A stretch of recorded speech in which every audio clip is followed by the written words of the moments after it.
This and a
This is the beauty of Sri Lanka.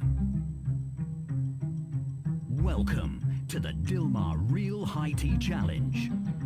These are the global finals.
High Tea Challenge.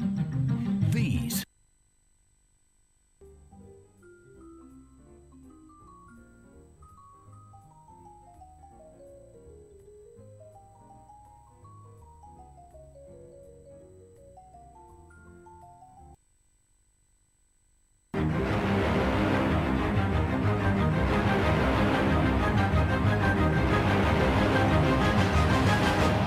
who'll be the Dilmah Real High Tea World Champion?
Welcome to Sri Lanka, home of Dilmah.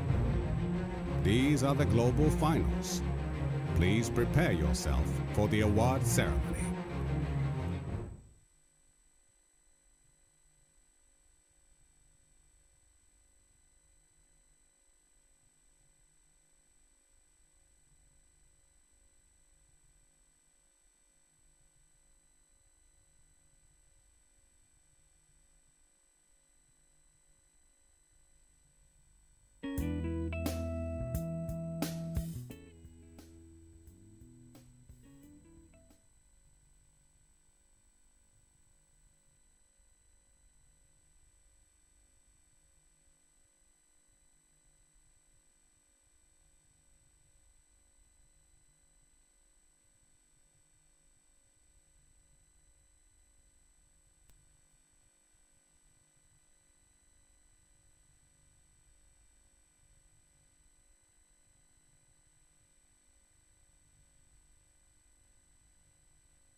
Your Excellencies,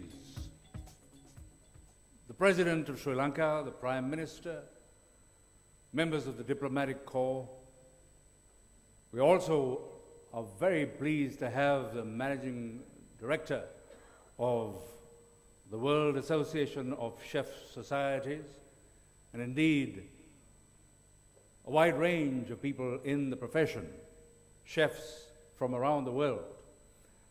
And ladies and gentlemen, what we have just been privy to or been presented with is an item of dance which bears the theme metamorphosis.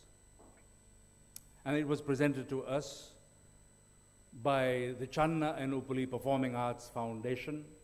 Channa himself is an outstanding choreographer, with much to his name, and he specially has created that item, obviously, for this evening. And the music track was also crafted for this very same event. And that was by a young maestro of music, Ranga Dasanayaka. And we're very happy to mention that. And if you would like to say thank you very much, that would be nice.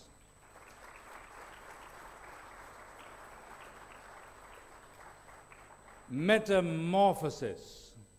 Apparently that has a Greek background, the word, the term, the idea, and it certainly has something to do with a change from one to another.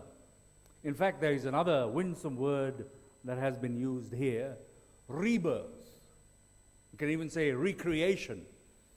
But I think the word is better.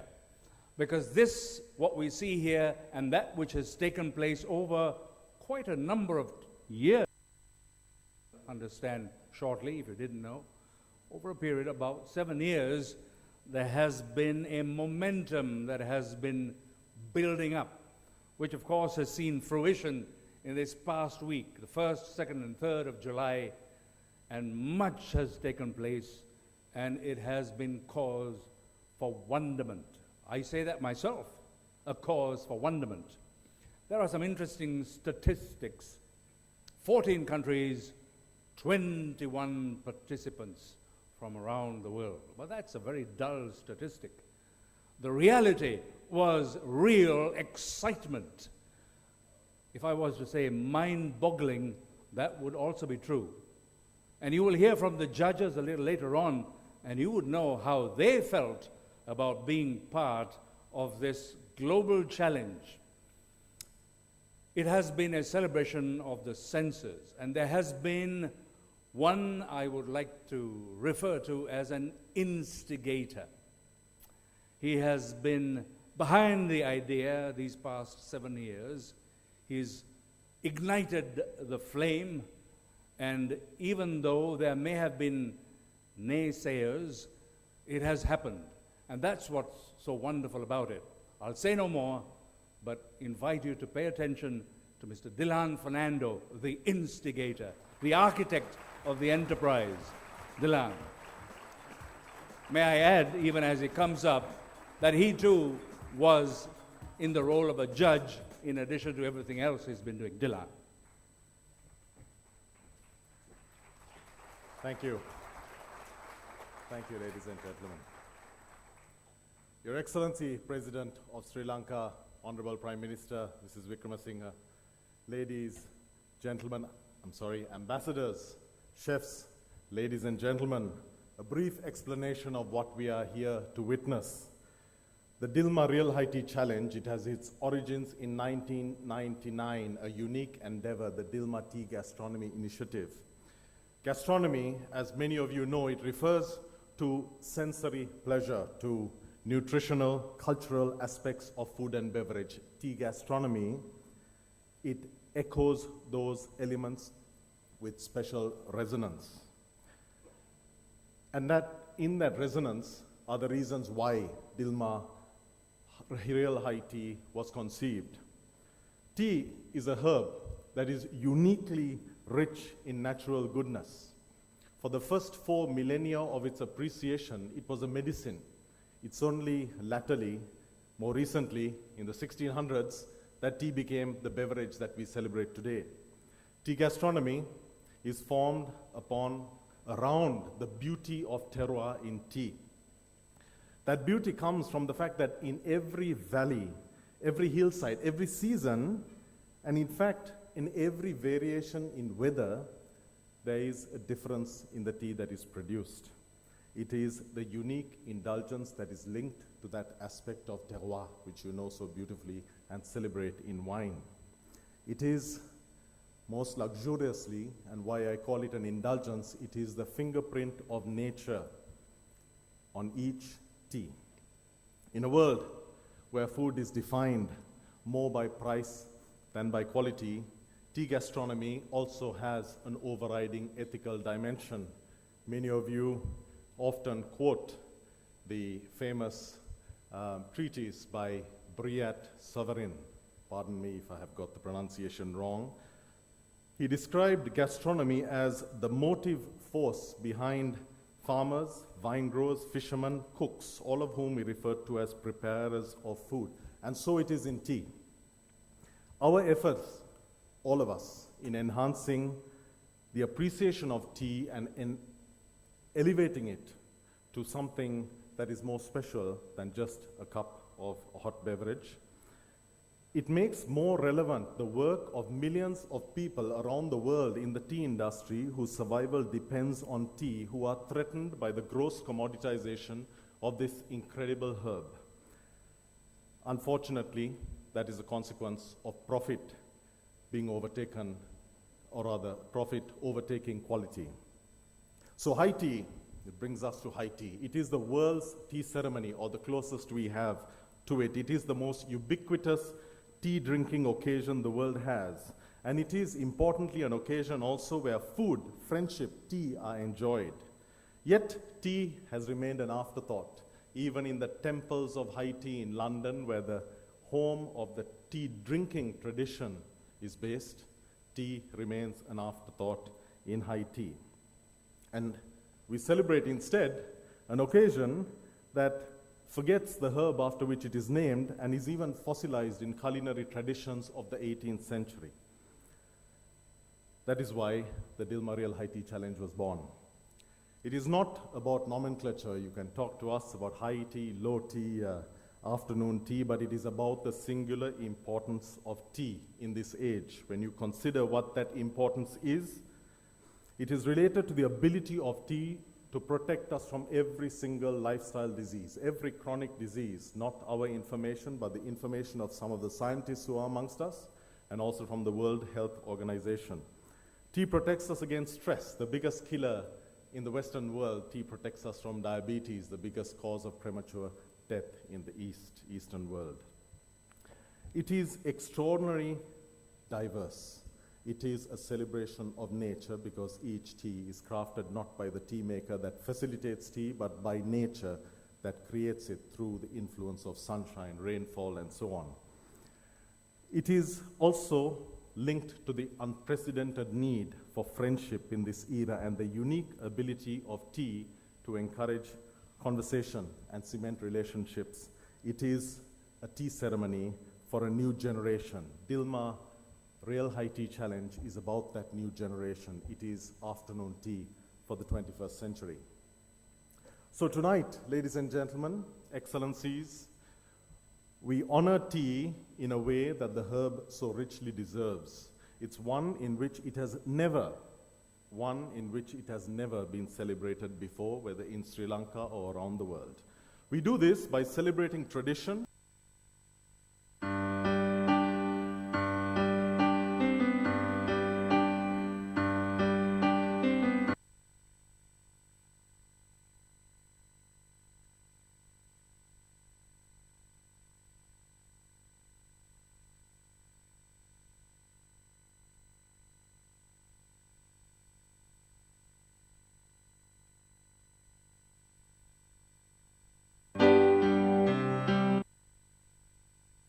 In the appreciation of tea in a new way. An appreciation of tea as a luxury, a natural indulgence, a healing herb, catalyst of friendships, rich and varied ingredients, sensory pleasure.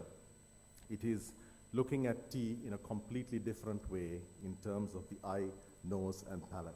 We are proud to welcome each of you, and we are especially honored that His Excellency the President, the Honorable Prime Minister, ambassadors and ministers, that you have chosen to honor us in this way, because in doing so, you honor the work of millions of people who are involved in producing the world's finest tea. Ladies and gentlemen, as I invite you to the home of the world's finest tea, I also remind you that with this first Dilmah Real High Tea Global Challenge, tea can never be the same again. In a very real sense, this is the beginning of a revolution in tea.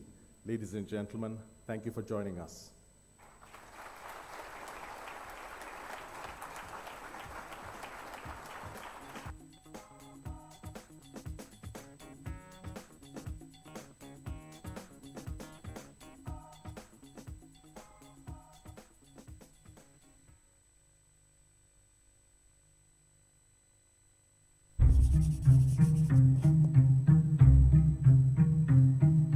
This is the beauty of Sri Lanka. Welcome to the Dilmah Real High Tea Challenge.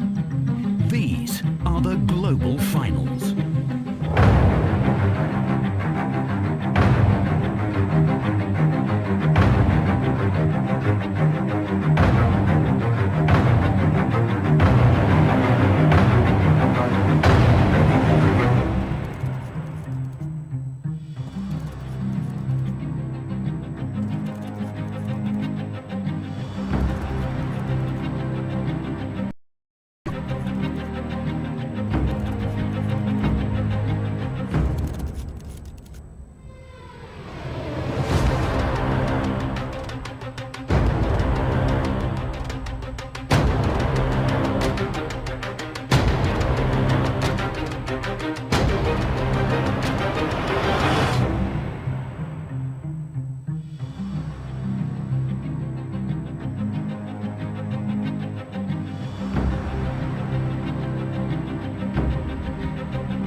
Temperatures rising and adrenaline levels are reaching unknown heights.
The Dilmah Real High Tea World Champion.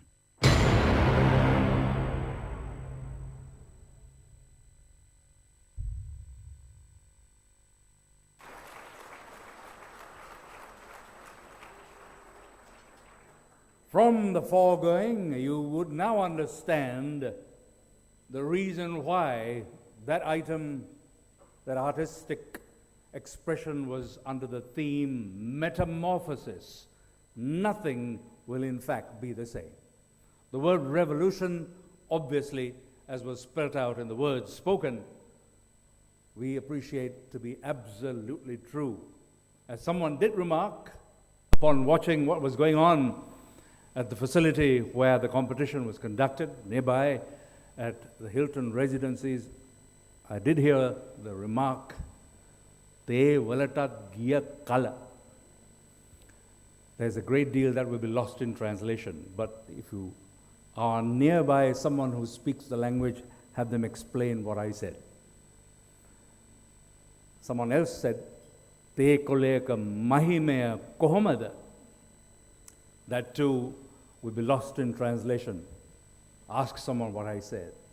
But that is true. It's a revolution.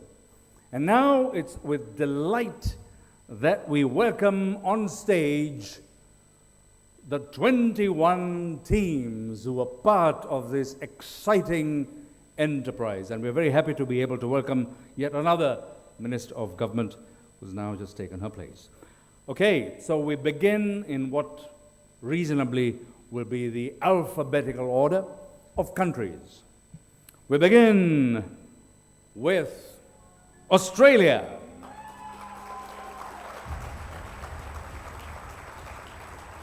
And one of the teams, Selvana Selvanagam and Ian Jones.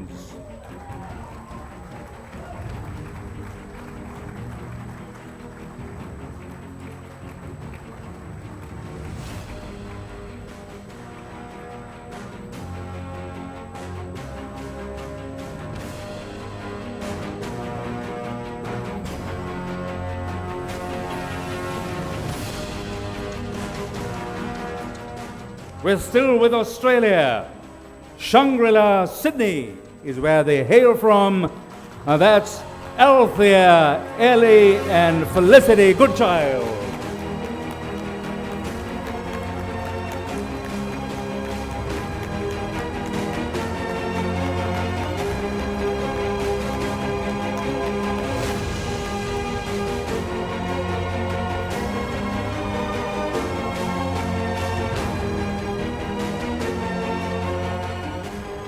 Also from Australia, from the Stamford Plaza, Brisbane, Misaki Montgomery and Natalie Noriega.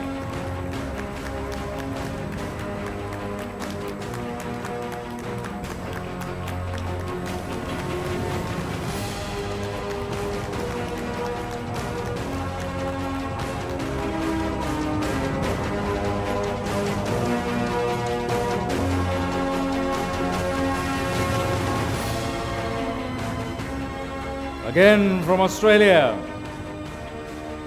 from Qantas Lounges or Pullman, Qantas Pullman, Jeff Laws and Sean Thompson.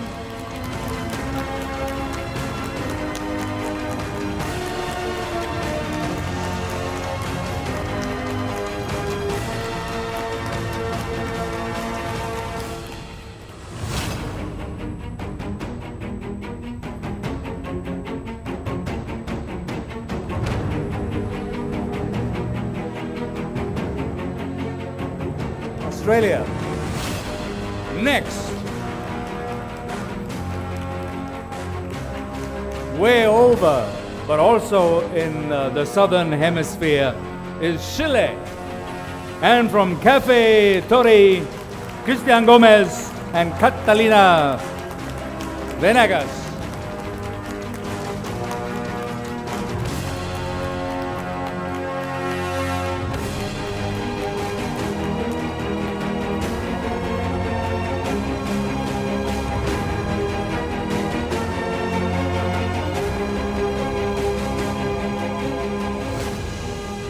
And from Chile to Europe, to France, from Institute Paul Bocuse, Pierre-Jean Apu, and Thibaut Iden.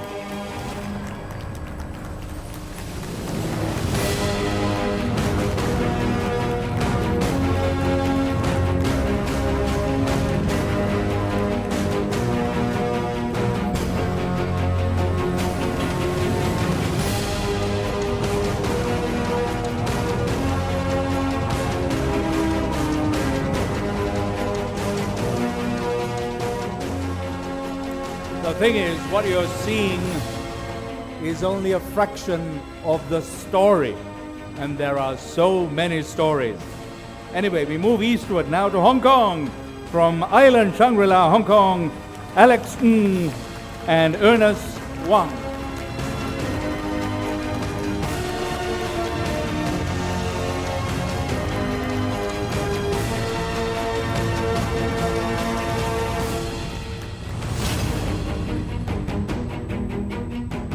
Also from Hong Kong, from the Hong Kong Cricket Club. Oh, I will wait until the image allows me to. Yes, from the Hong Kong Cricket Club, we have Jason Chan and Rex Ho Wing Hong.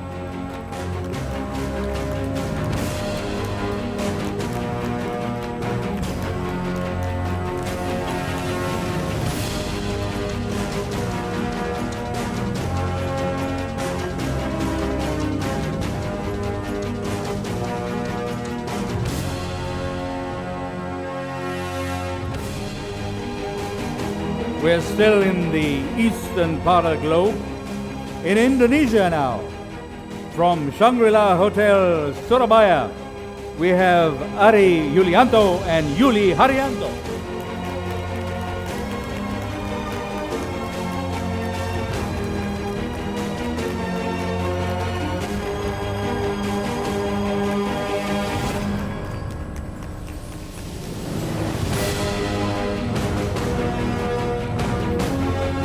There's poetry in those two names, Hari Yulianto and Yuli Haryanto. Nearby in Macau, from the MGM Macau, we have Kenny Cheng and Ellen Dong.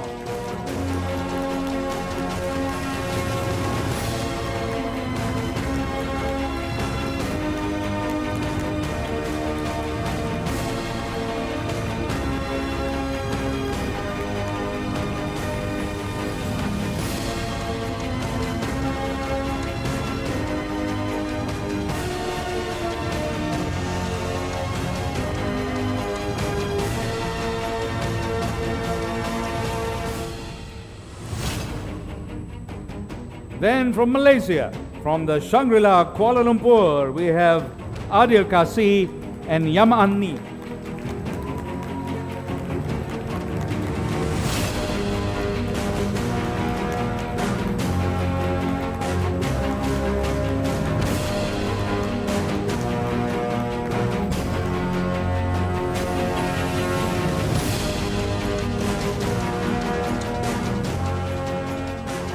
That's from Malaysia, and now we are back in Europe. The Netherlands, Joost van der Hoven and Rob Rademacher.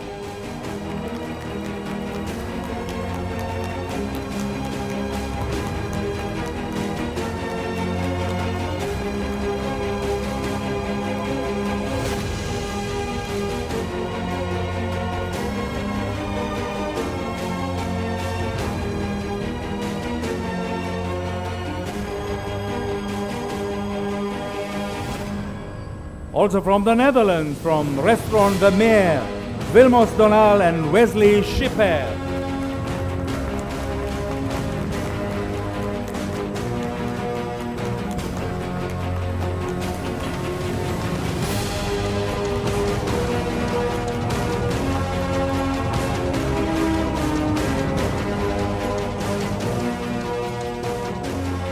Now to New Zealand. New Zealand, from the Museum Art Hotel, we have Laurent Ludec and Camille Firmino.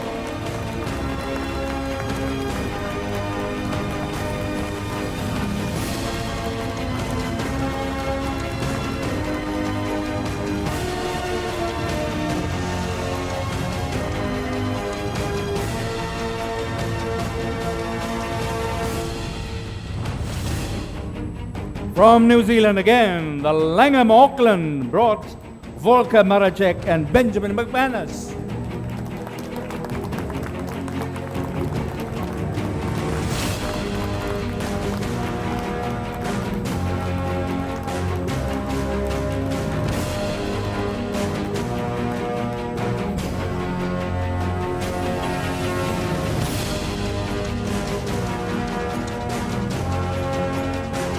And from New Zealand, we're back in what is referred to as the Middle East and Oman. From the Shangri-La Bar Al Jissa Resort and Spa, we have Alpesh Dias and Sunil Kumar Pushakalam.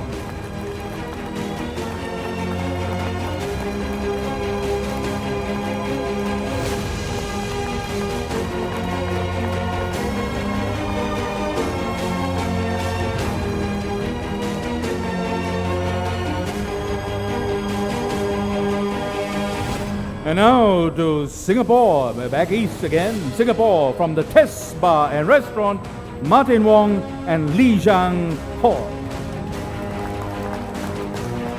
Lee Zhang Ang.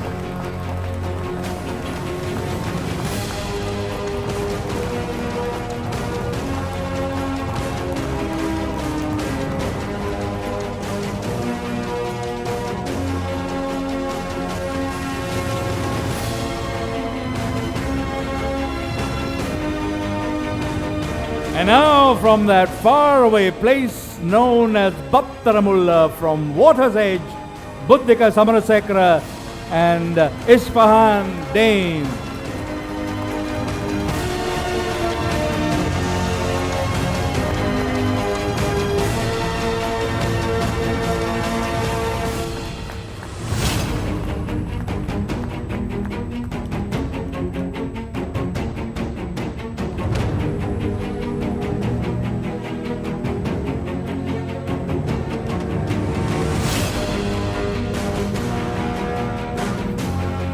And then to Thailand.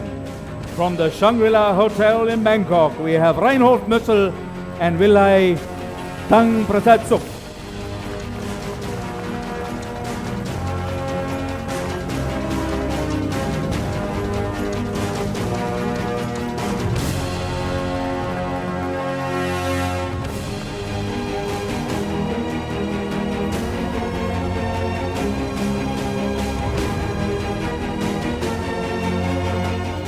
And from Thailand, we are back again, Middle East and the United Arab Emirates. From the Emirates Academy, we have Max Rausch and Michael Kitts.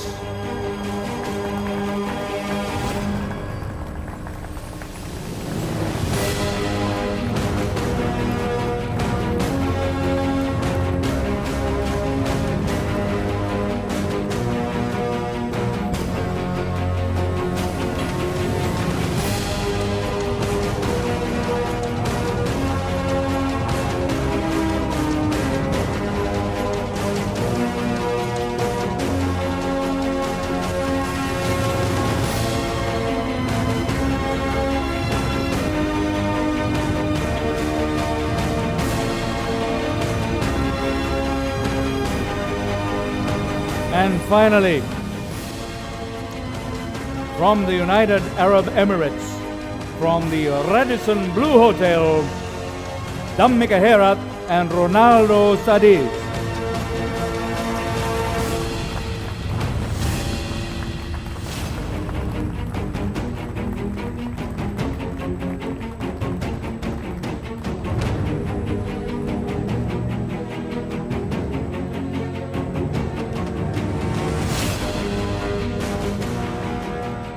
There we have them, the 21 teams from 14 countries. And now we would like very much to invite up on stage to be able to capture what we refer to as a group photograph. We would like to invite Chairman and Founder, Mr. Merrill J. Fernando, in the company of both Dilhan and Malik Fernando. And we would also like to invite the Prime Minister of Sri Lanka, please, to join them as well.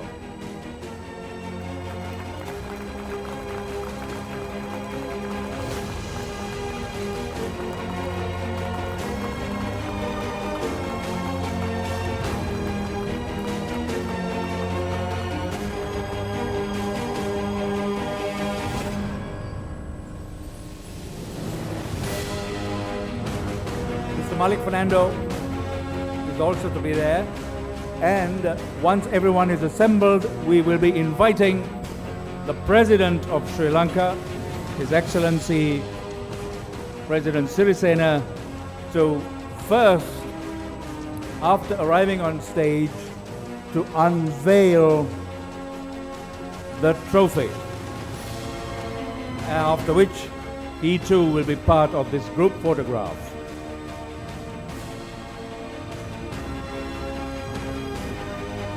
So this is that beautifully crafted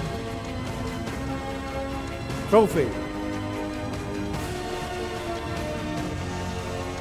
And now may we prevail upon the President to remove the shawl away from the trophy and let it be revealed.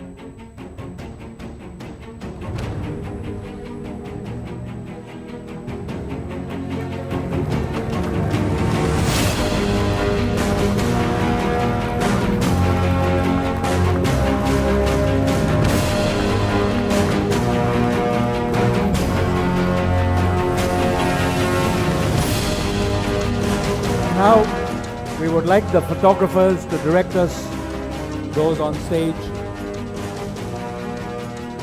to be able to be part of a group photograph. I won't be part of it, so.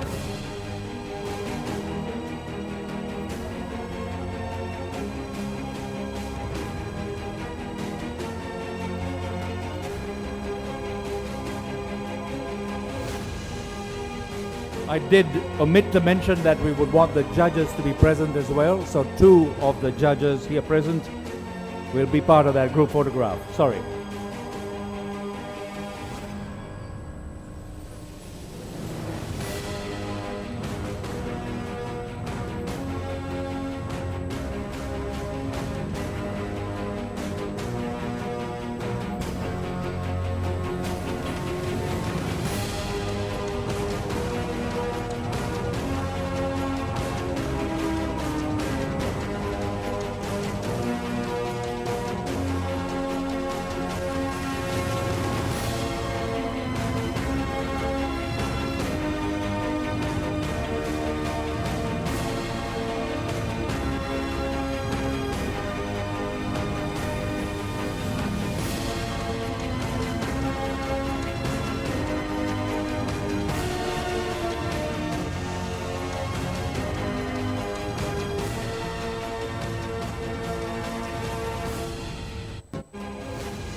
Thank you very much, and we invite everyone to resume their places.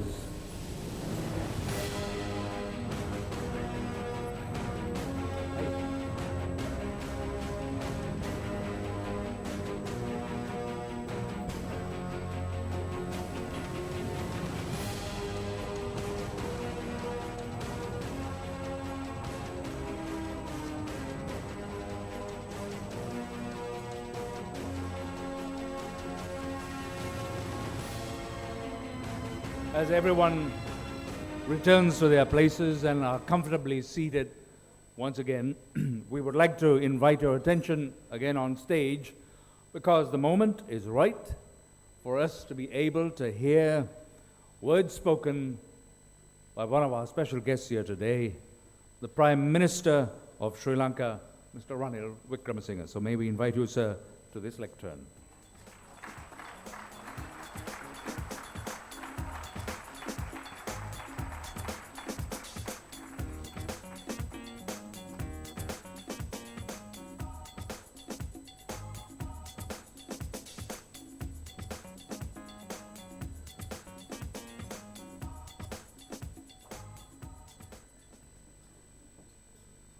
Chairman, Mr. Meril Fernando, Mr. Rosi Senanayaka, ambassadors, I forgot the 2 sons, the chefs, distinguished guests, and friends. The famous British comedian Monty Python once said, "Make tea, not war." I think that applies to Meril Fernando. He is certainly a revolutionary.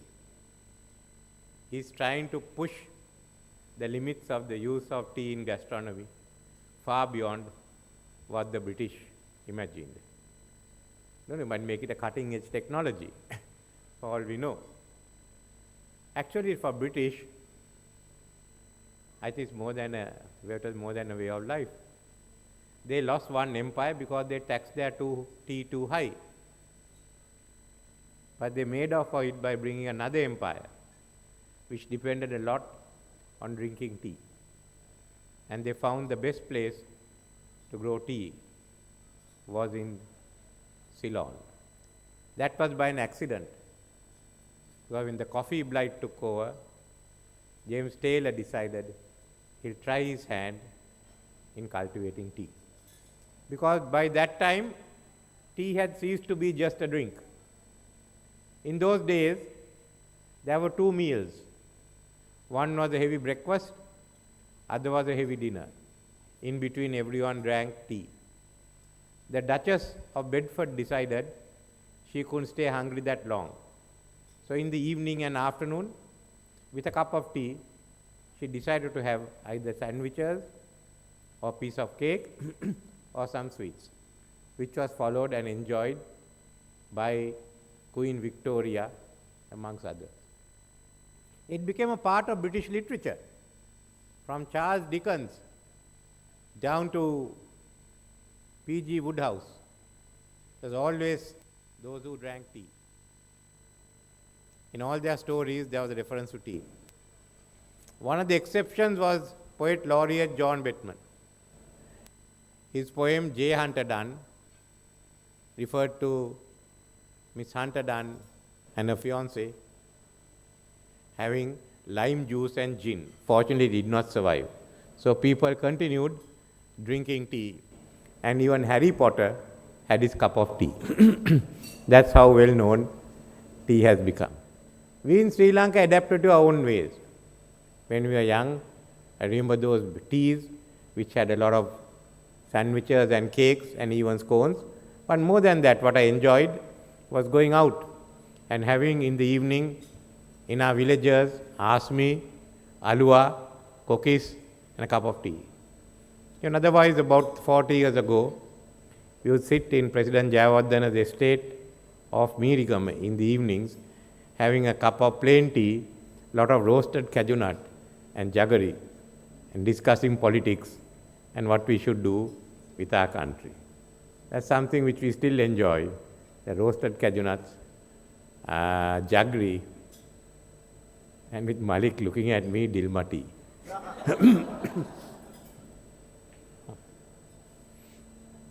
And now, Merrill has taken another challenge upon himself. Use of tea in gastronomy. There are a number of ways in which tea can form part of the food we eat, of the dessert we have, of how we can drink tea and the combinations. There are many, many possibilities. And we have started a process which has to be continued. But I remember as a young cabinet minister having discussions in cabinet, because Merrill, who was a friend of my father, was one of those who advocated having our own brand in tea. And many thought that he should be in Angoda and not in the tea business. My father was one of those who promoted, but he persevered. When many people gave up, he persevered. And you got Dilmah. When I was Prime Minister in 2002 and seeking to promote boutique hotels, which many of hoteliers didn't believe in, Merrill went ahead. But he combined it with tea and called it Tea Trails. So those are pioneers. It's also a question not merely of Sri Lankan brands, but getting a better price. A better price for many of the people in our areas. As in Sri Lanka, what I'd like to see is our smallholders getting a better price. At the moment, we are spending over ₹1 billion a month subsidizing the smallholders as the tea prices have collapsed. But that's another story. The way to do it is not merely by having the brands, our own brands, but also having tea becoming a part of the gastronomy. As restaurants open up, as it becomes more and more popular, this is one way of popularizing tea. So you have got some of the best chefs out here who are pioneers in their own way, just as much as the planters who came and opened the tea estates. This is the next generation, the next lot, who are bringing tea into the day-to-day lives, into the food we eat, into how we drink our tea. And it certainly is one that is going to make the industry healthier. Now both Rosie and I are at a stage where we have to resort to drinking ginger tea, because when you do election campaigns, the mics tend to get infected. And the age-old remedy is to drink a cup of ginger tea and clear your throat and disinfect yourself before you go on to the next meeting. And nevertheless, I don't want to take any more of your time. We want to experience the handiwork of the winners. So thank you again, Meryl, for what you have done. You have the support of the President and me in continuing this forward. And I must also thank the chefs and wish you all the best, the future. Thank you.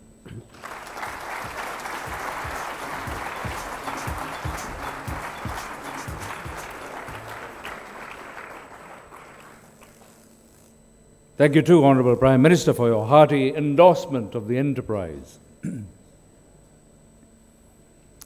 The next of our speakers here at the lectern is an octogenarian.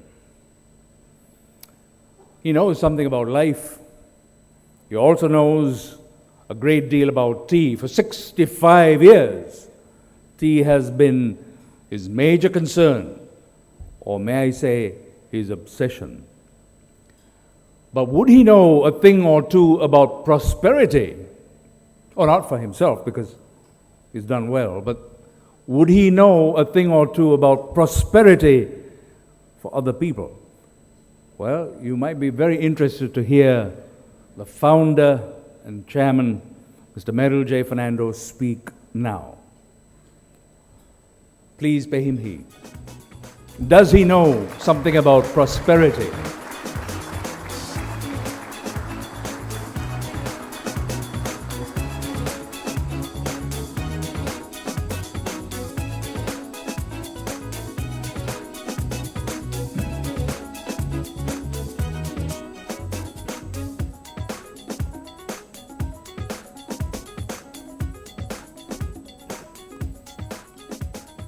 Honorable Prime Minister, I'm deeply grateful to you for having honored this occasion with your presence. I am equally grateful to His Excellency, President of Sri Lanka, who honored us with his presence. When I invited you, Honorable Prime Minister, you didn't know, I didn't tell you, and I am going to tell you the significance of this event.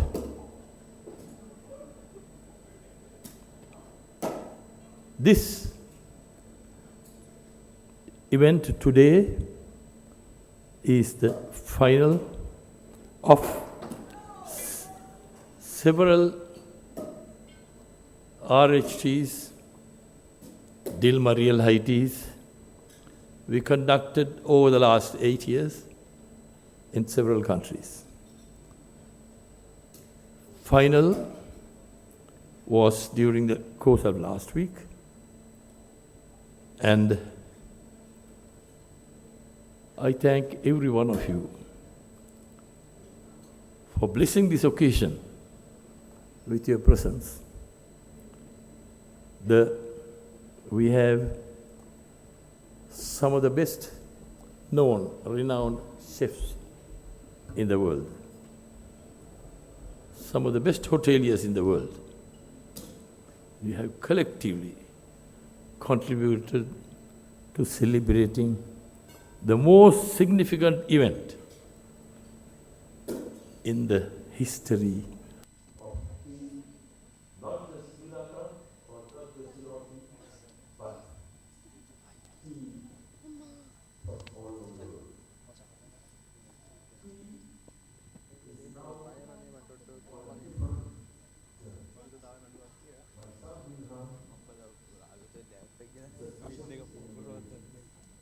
journey. And he has done so much to get people in that it will go far beyond the world expectations. What we need now in the next 100 years. And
The success of Dilmah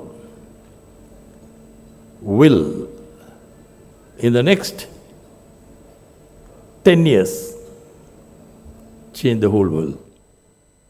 Because Dilmah has shown not only tea producing countries, other countries which sell raw material to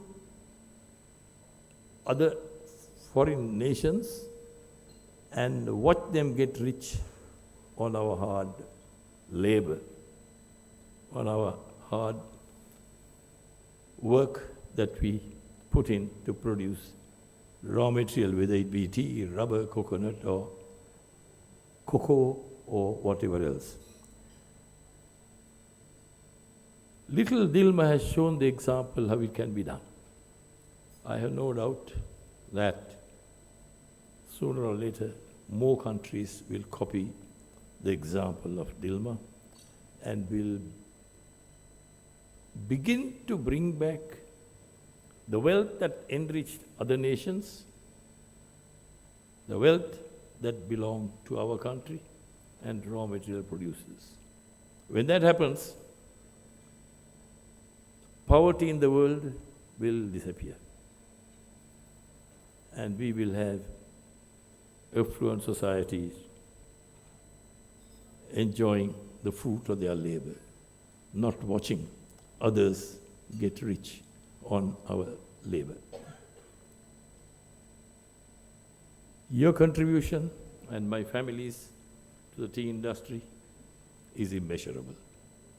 And today is the right occasion to propose a toast to Ceylon tea, which we all enjoy and which will change the history of the world tea industry. To Ceylon tea.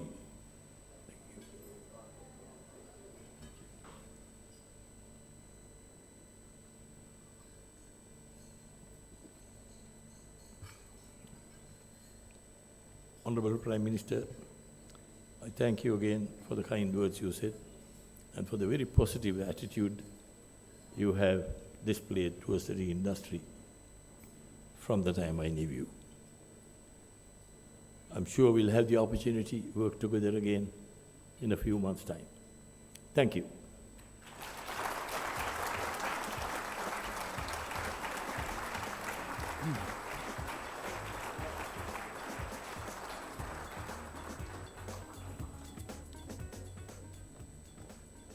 And our best wishes to Mr. Fernando too, I'm sure.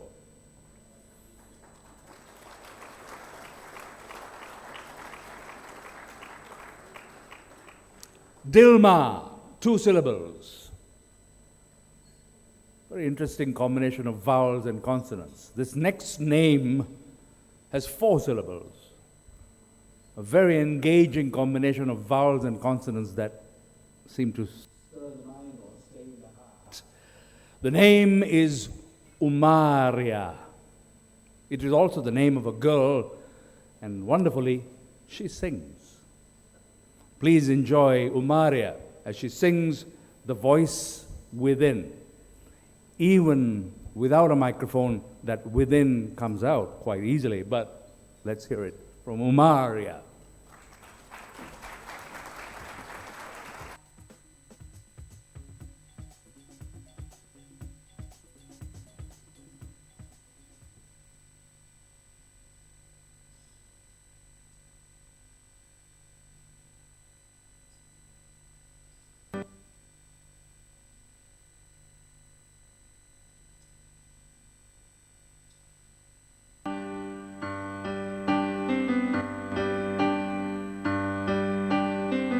Young girl, don't cry.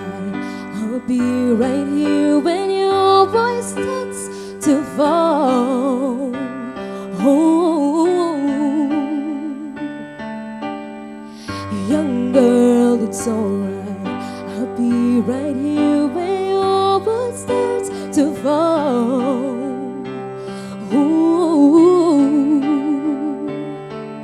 When you're safe inside your room, you tend to dream.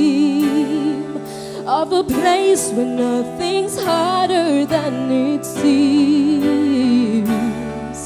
Never realize the power that you bring. No one bothers to explain what you really mean. When there's no one else, look inside yourself. Find your own strength to trust your voice within. If you find strength and you climb the way, you will learn to begin to trust the voice within.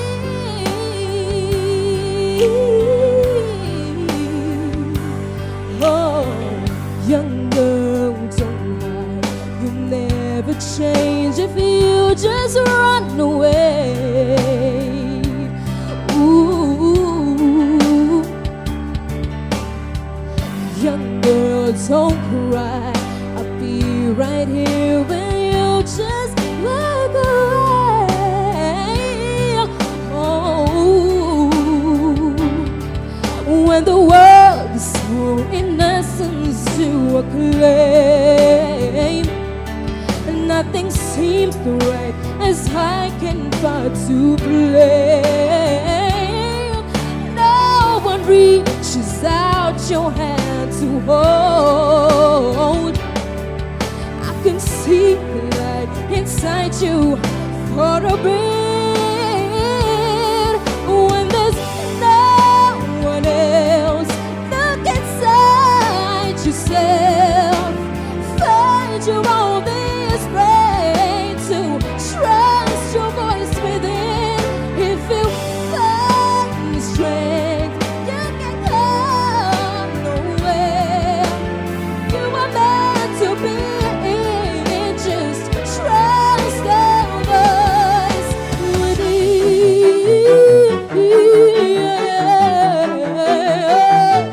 Whoa.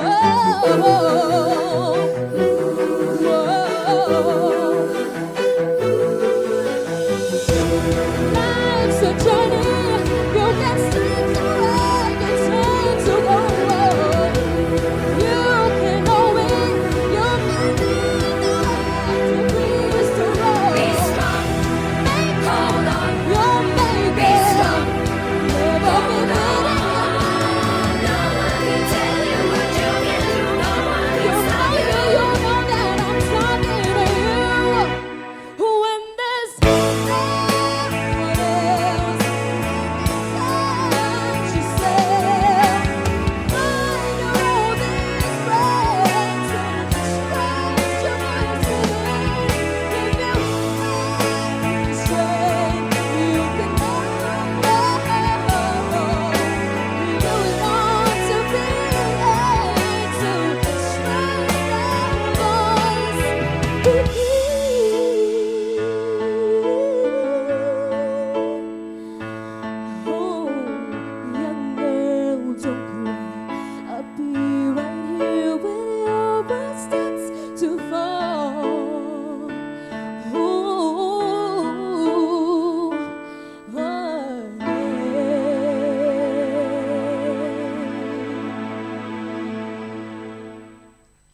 Thank you so much.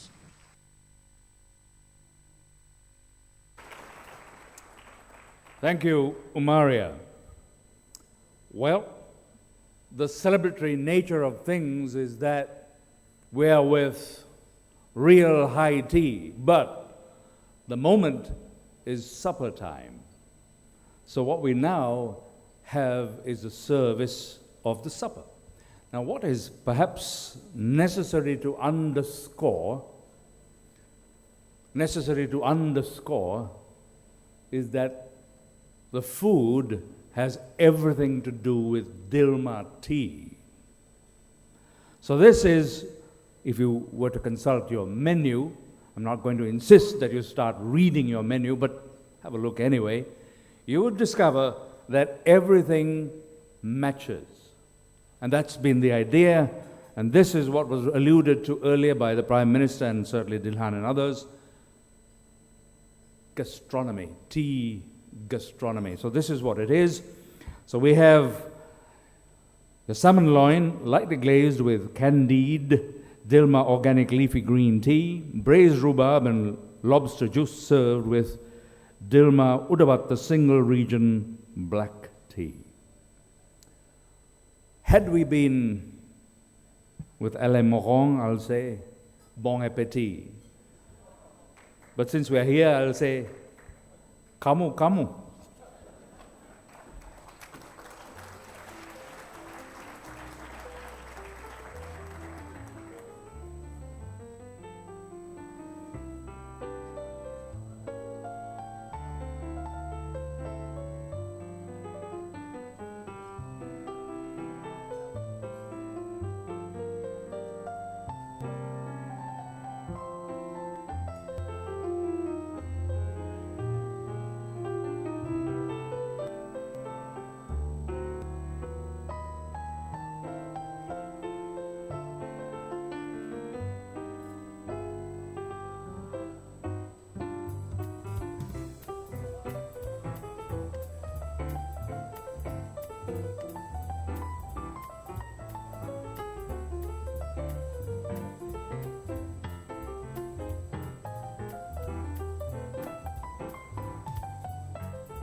Honored guests, ladies and gentlemen, we just thought we would like to use this time, if I may, to acknowledge and say thank you very much to the partners who have contributed vitally toward the success of the conduct of the global challenge and the finals here in Sri Lanka, in Colombo.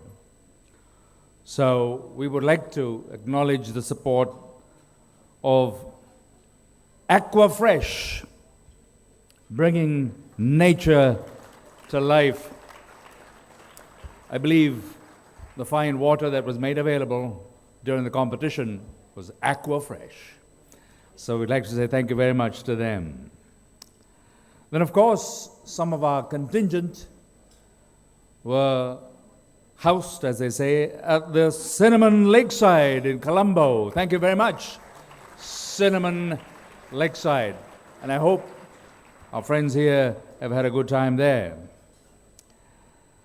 Then, of course, the tableware, such as you see here before you, such as you see here today, has been crafted very specially for the event, obviously, by Dankutua Porcelain Limited.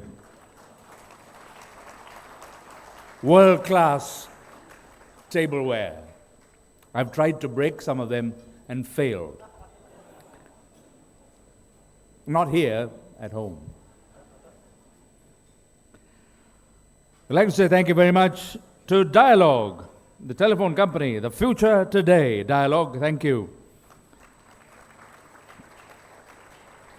The others of our overseas participants were able to enjoy the hospitality at Hilton Colombo. So thank you very much, Hilton Colombo.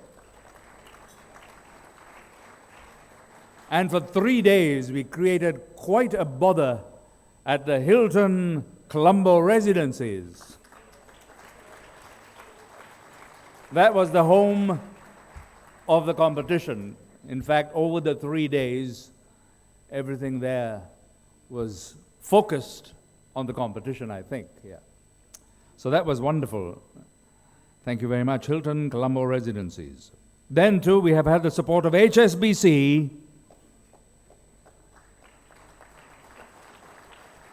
And a little bird revealed to me that the Mini was used by you folk, the judges.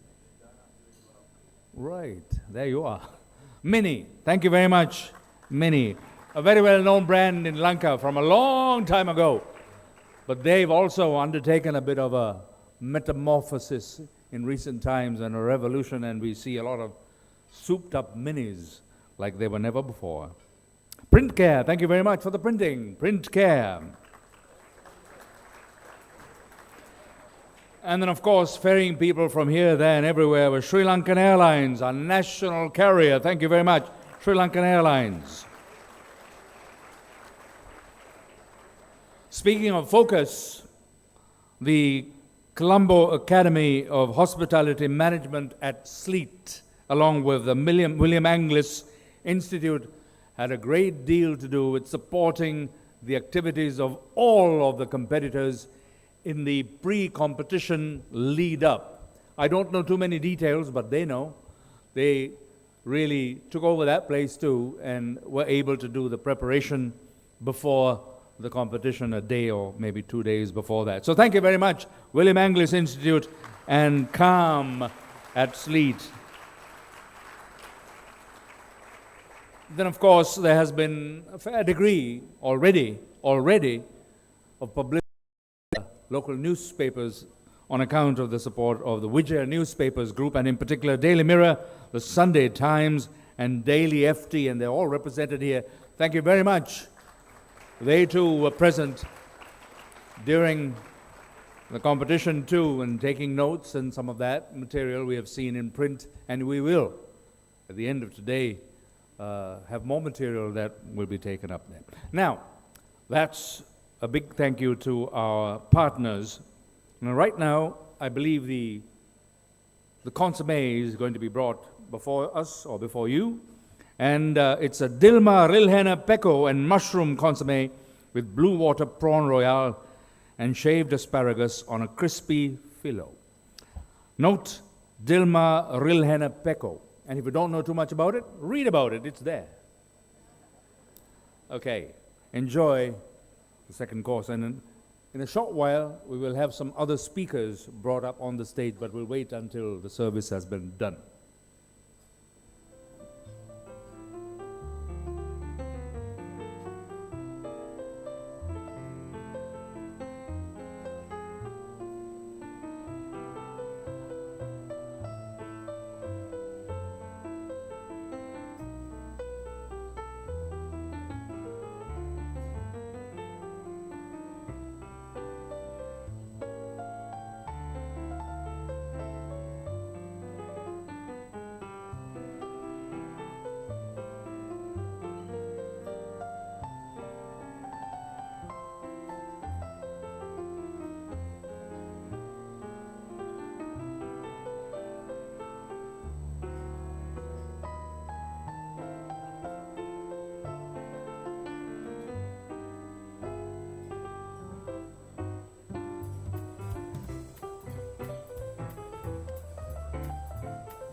Dear friends, gentle guests, we just thought we would like to mention a couple of things.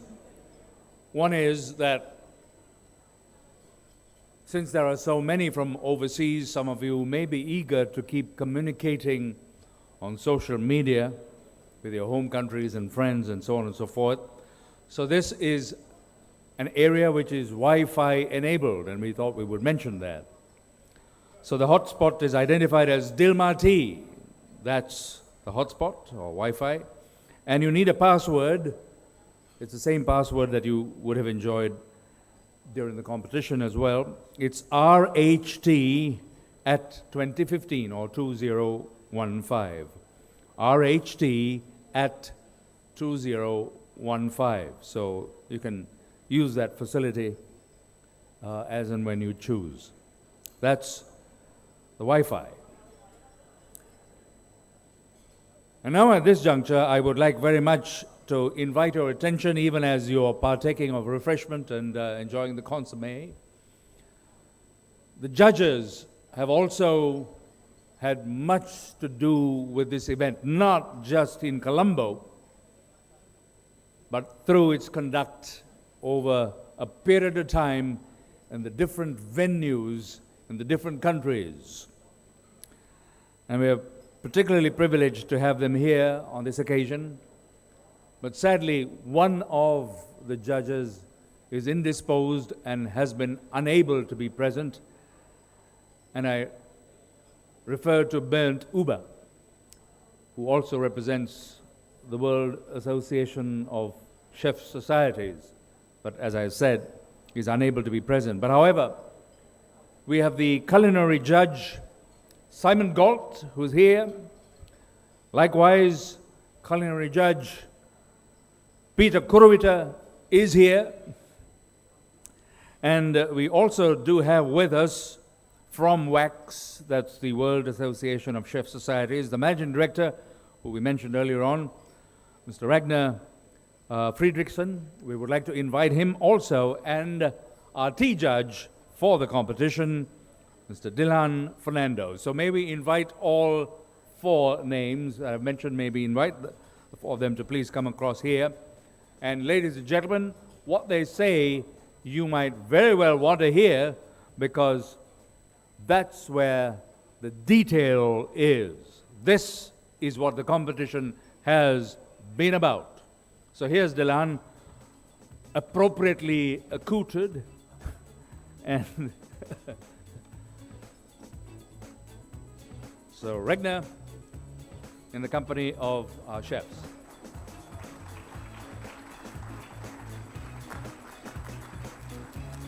Simon.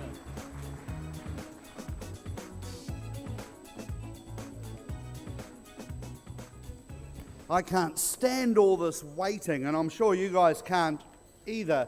I've got to tell you about Bernd Huber, who's the judge, our chief judge that hasn't been able to make it, and he will be absolutely gutted not to be here because he's been so passionate about this competition.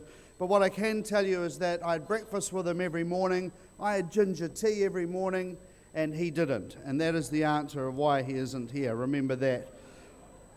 Hey, what a great competition to be part of.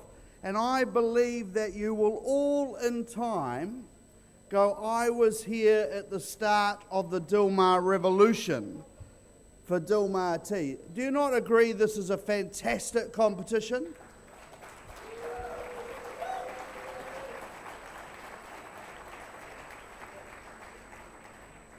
Where chefs, barmen and foodies have gone, there is another ingredient, and it's tea. And this has been led by Dilmah and their entire family, who have integrity and beliefs beyond any expectation. And I know from my exposure to them over the years that I've become an ambassador for them, and I really hope that you all leave here today being ambassadors and being proud of what you've been part of, because it is the first global challenge, Real High Tea Challenge, where we are recognising a terrific ingredient that we really haven't noticed in the past, and I absolutely love it. Contestants, you've been amazing. The level of competition has been so close and tough. You've all been gracious, and it's been a real honour to judge you guys. It's really terrific what you've done, and I know if Bernd was here he'd be saying exactly the same thing. I was lucky enough to miss the first bus and then the second bus last night to witness all the people going into Dilhan's pool. And I was on the final bus going home, and I realised what a really great competition this is, as all the countries were there having a great time, and I kind of thought, oh, I wish I was competing rather than being a judge. They have way more fun. So good on you. We won't ask what country went into Dilhan's pool first. I'm going to finish up very quickly because I know you guys want to know who's won the award, and certainly that beautiful trophy which is going to be in somebody's house very shortly. But I want to finish up with just something that made me chuckle And I sort of thought, how do I Google and find a funny tea line? And I couldn't find one, but what I did find was something I'll just read to you very quickly. When Winston Churchill went to school, they said he was a goose, but later he became Prime Minister and helped us win the war. That's when an old battle axe of a woman said to Sir Winston, "If you were my husband, I would put poison in your tea." At that stage, Sir Winston Churchill's response was, "Ma'am, if you were my wife, I'd drink it." Good luck, everybody.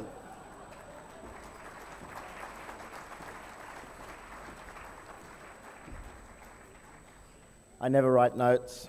Ladies and gentlemen, to the Fernando family and distinguished guests, and of course to all the chefs and hospitality staff and professionals, it's been an honour being on this journey for the last 8 years.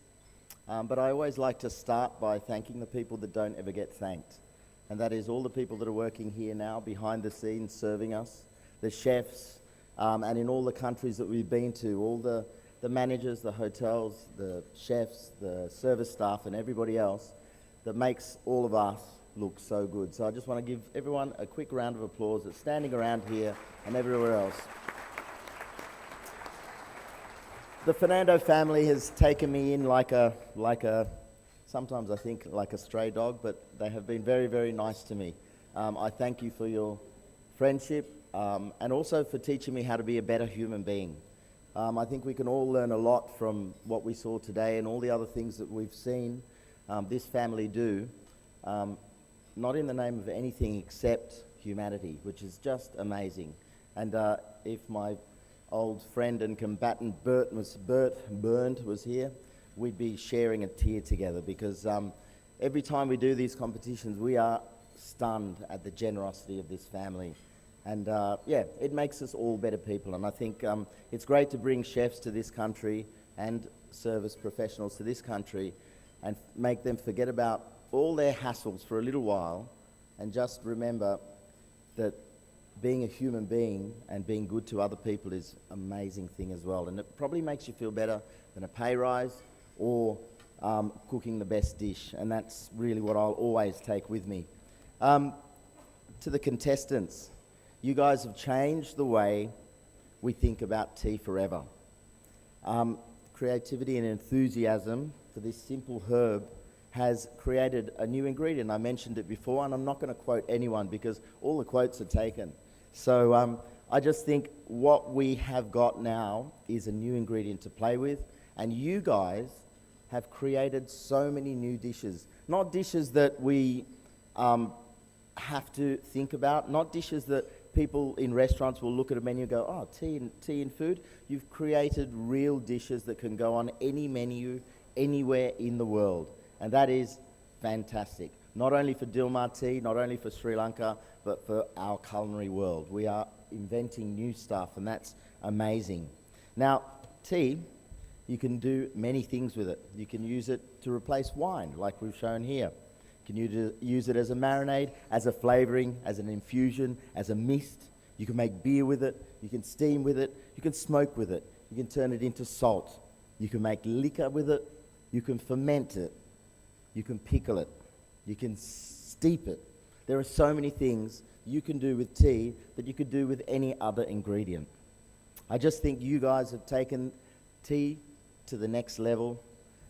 Dilmah, the Fernando family, and fellow judges have been so honoured to be part of this journey. And I just look forward to the next step, which is tea becoming a normal ingredient. Now, I have one more announcement, which they're going to get me for.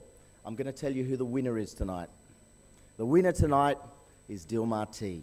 Thank you.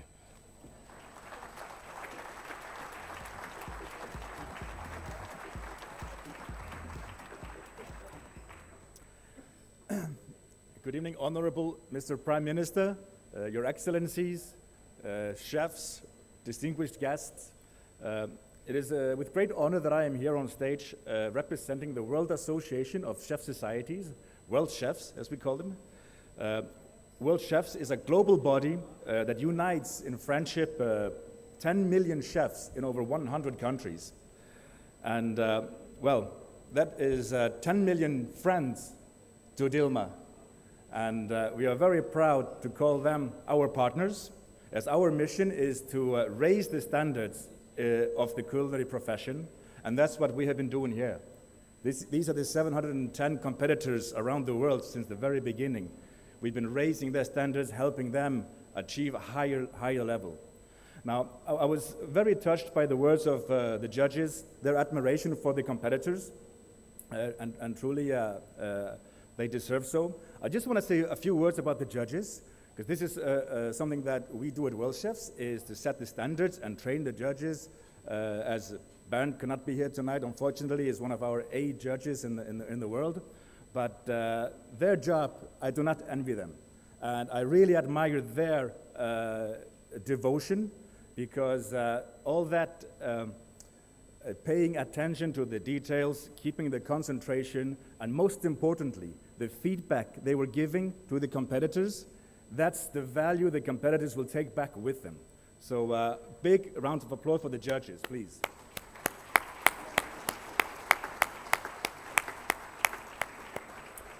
Now, just to finish off very quickly, then we can all go back to our meal. Dilmah team, thank you to the Fernando family, Mr. Merrill, your 2 sons, Dylan, Malik, the amazing support you're giving to our industry. We are very proud to be in partnership with you, not only for the quality of the product, the leadership you show in pushing that product quality, and every chef will tell you, no chef is better than the products they work with, but also is for the emphasis of giving back and sharing. And this, well, sharing, giving back in business, sharing the passion, sharing the simple things in life, this is also what cooking is about. This is what being a chef is about. So thank you very much for what you're doing to our industry. Thank you.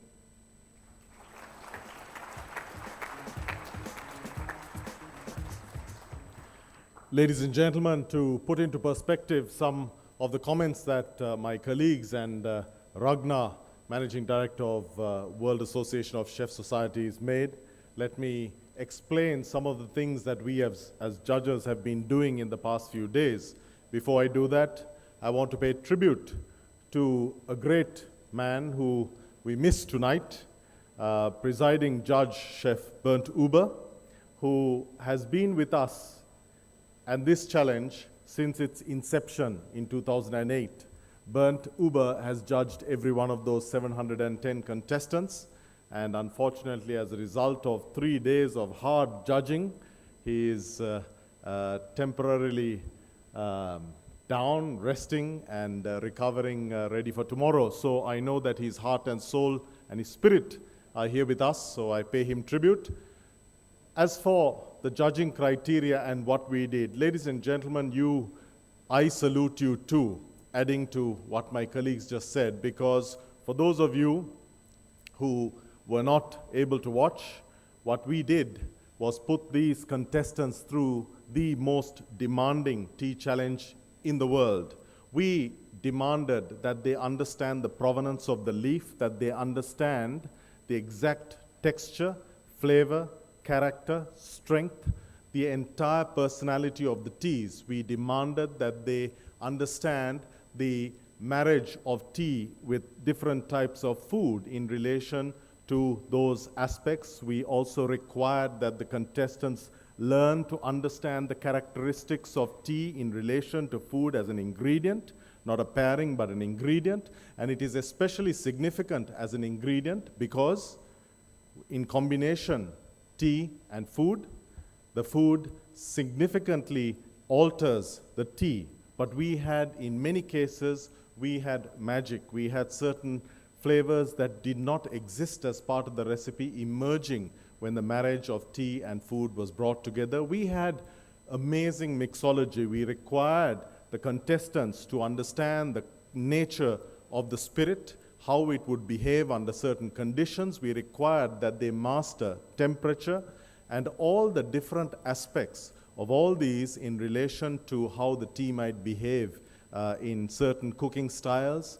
In this, at the beginning of the evening, you were presented one of Robert Sinkle's and my own favorites, which is our Craighead Estate fine silver tips in a cold infusion. Now that infusion takes 6 hours to prepare for a very simple reason, that it is a tea of extraordinary subtlety and delicacy, and in a cold infusion you need to be extremely diligent to make sure just right. And so, ladies and gentlemen, let us never underestimate the amazing work that our contestants have done.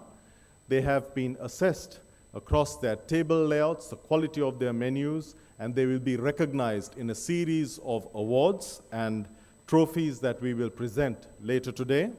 The awards will be judged according to wax criteria.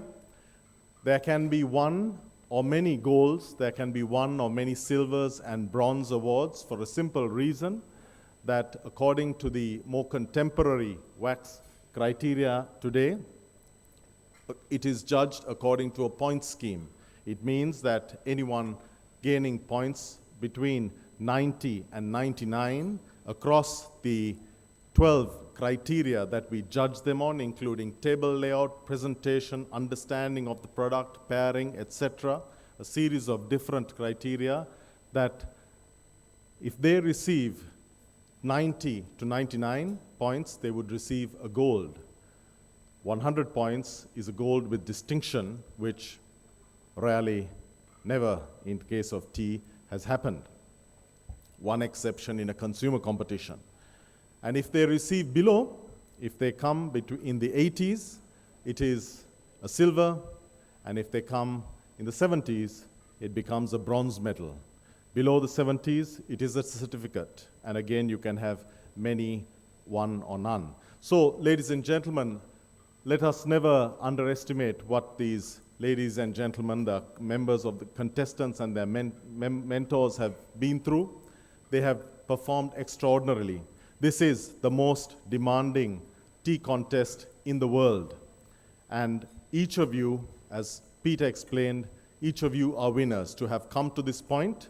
They are, for the benefit of those who have not seen the competition earlier, they are all national winners. And the final contest will see awards according to the wax criteria, as well as trophies: the perfect cup, the best table, the best pairing, the best tea cocktail, the best tea mocktail, the best tea-inspired food, the most passionate performance, the sustainability award, the most innovative use of tea, the judges' awards, with 4 judges offering discretionary awards, and finally, which we will know shortly, the overall awards. There are 3 overall awards.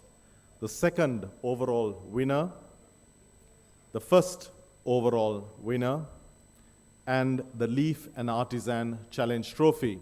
The Leaf and Artisan Challenge Trophy is for perfection in symbolizing the preeminence of nature through the form of the leaf, and in relation to the manufacture of the leaf and the work that you do, the hand of the artisan. All set off with a beautiful gemstone, a topaz from Sri Lanka, reflecting the importance of the leaf. The other trophies will be miniatures of the Leaf and Artisan Trophy, all hand cast by Mankada, of Mankada fame, by our master potter Ajit Pereira. Ladies and gentlemen, the suspense continues into the next course, and as I invite Arun back on stage, I would like to ask you to please join me once again. Peter Kuruvita, extraordinary chef and judge who has been with us along this journey in a significant way.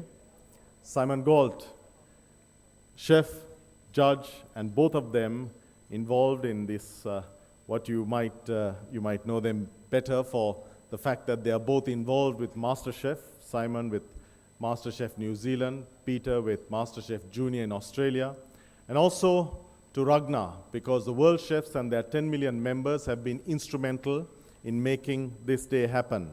They are all our 710 contestants are members of WAX, and we are really honored to be partners with WAX in this journey. Each of our certificates and our trophies are WAX endorsed, enhancing the appeal and the relevance of the awards to each of the recipients. Ladies and gentlemen, my fellow judges and Ragnar.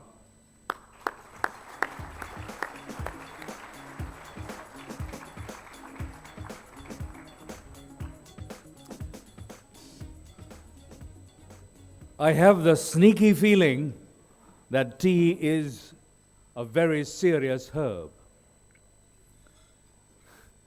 It certainly has captured the imagination of so many people in vibrant ways. I might very well mention that you have your sorbet served right now, and that too deserves mention. It's frozen Dilmah Rilhena Estate Ceylon Souchong tea with vodka-infused strawberry coulis. So that's what we have before you now. And in a short while, we will move on to the main course. But even as the judges were making their remarks, and certainly Dilhan expanded on some of those wonderful things, in addition to the gastronomy and the mixology, I think the stories that came out during the competition were also absolutely fascinating.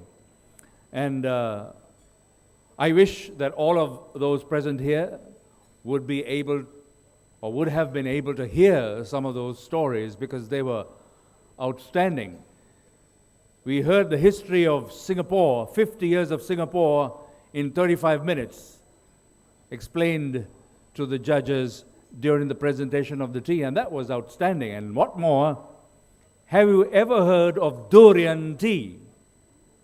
For the first time in history, as far as I'm aware, for the first time in history, there was brewed a durian tea, of course with Dilmah. I have no idea how it was done. In time, you all will. And then the other outstanding, well, there were many outstanding, but I can only recall a few, and you don't want to hear me droning on. But the other surprising thing, and I overheard the judges speaking with much enthusiasm about the Earl Grey beer.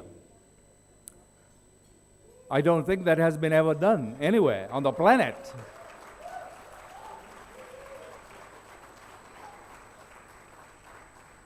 And that sounds like an easy thing to say, Earl Grey beer. It just takes only a second to say that. But we were told that it was 200 liters of brewed Earl Grey tea and maybe an equal amount of hours of much labor and pain trying to work out how it could become a beer. And it did.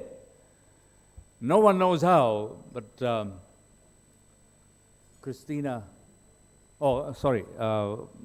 Christian and Catalina. Yeah. Christian and Catalina know it. And we hope that they're going to be very rich by that knowledge that they now have of how Earl Grey beer is brewed. And there were so many other interesting things that took place, and I'm not going to take any more time than just to reveal this one. We had an amazing journey on a craft from Oman all the way to New York with appropriate music, which stops in Madagascar and St. Helena and other places, and the food of those different places were also brought into focus with tea, with Dilmah tea. And there were interesting stories, and there was a return ticket that the judges handed, a return ticket which was an absolutely authentic return ticket. The difference was that it was edible. That was also rather surprising. So, see if it is possible sometime to see the live coverage on the website, because these stories are all there. But this is just a little taste of the kind of amazing things that we were able to see. Oh, there's one more. Can you imagine a person bringing potatoes from New Zealand? That's unusual. but to bring the potatoes along with the earth in which the potatoes were grown also to Colombo, that was phenomenal. And the potato was in that earth and baked for 3 hours, 4 hours or something like that over here in Colombo, and it was baked in that same earth from New Zealand and served to the judges. That's a world record. That's a world record. Potatoes brought from New Zealand in the earth in which they were grown. Have you ever heard a story like that? No way. Okay, in a very short time from now, it will be the awards. We'll let you know. We'll let you know. Enjoy what's before you now, or it's about to disappear, is it?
The time has come for the medals to be awarded. On stage, as part of the presentation party, may I invite Simon and Peter. And we would like to invite Chairman and Founder, Mr. Merrill J. Fernando, and also Mr. Malik Fernando, please. Thank you.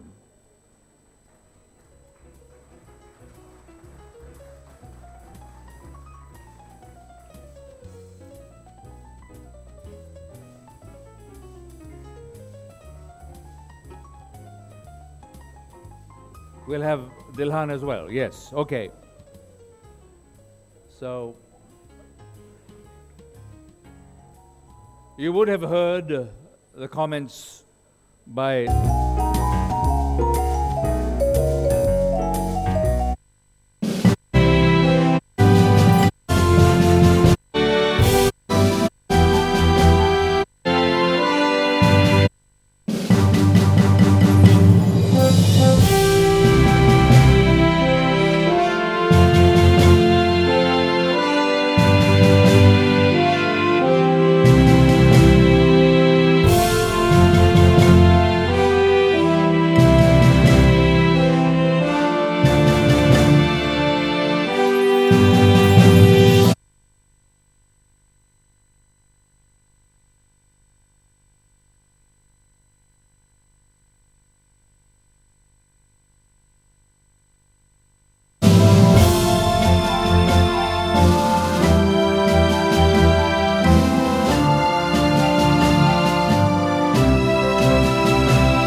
Wong.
And now, gold to Kenny Cheng and Ellen Dong of MGM Macau.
Next, gold to Wilmos Donal and Wesley Schipper from Restaurant Vermeer, Netherlands.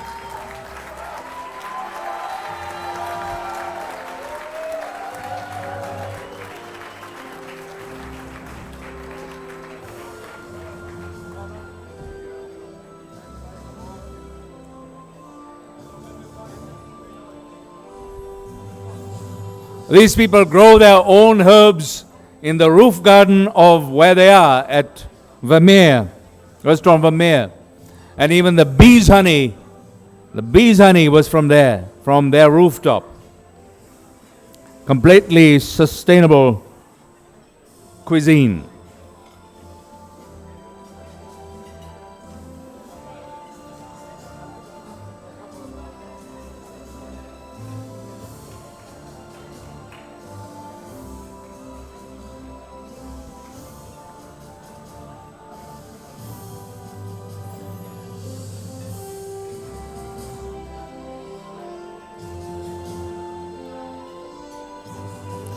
And now, gold to Martin Wong and Lee Chang Ang of Tess Bar and Restaurant, Singapore. Singapore.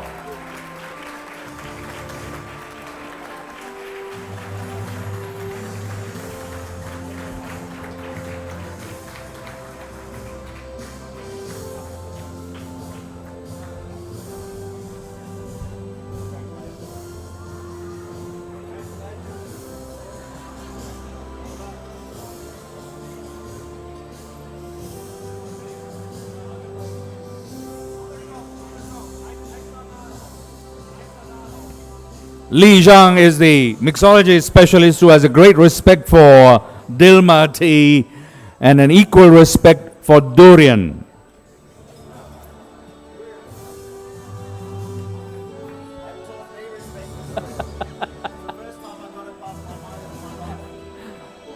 Peter Kuruvita says that durian and he have had at least 2 feet apart relationship, but that was bridged on account of Li Zhang's specialty, durian tea. First time in his life, he ventured to try it. So that's from Singapore. Now gold to the Emirates Academy of Hospitality Management, and we call Max Rausch and Michael Kitts from the UAE.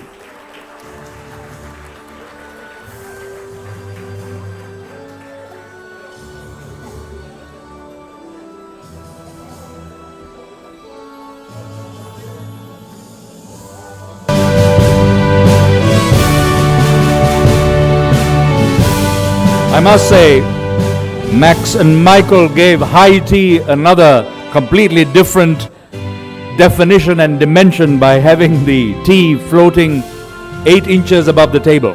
High tea, real high.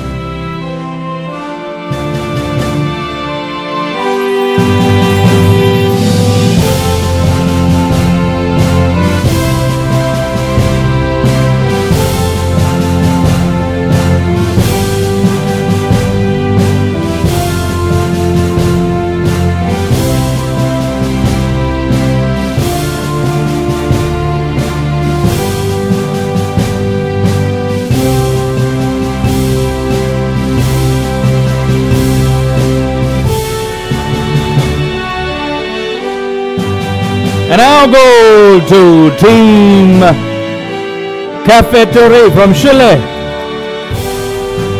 Cristian Gomez and Catalina Verega.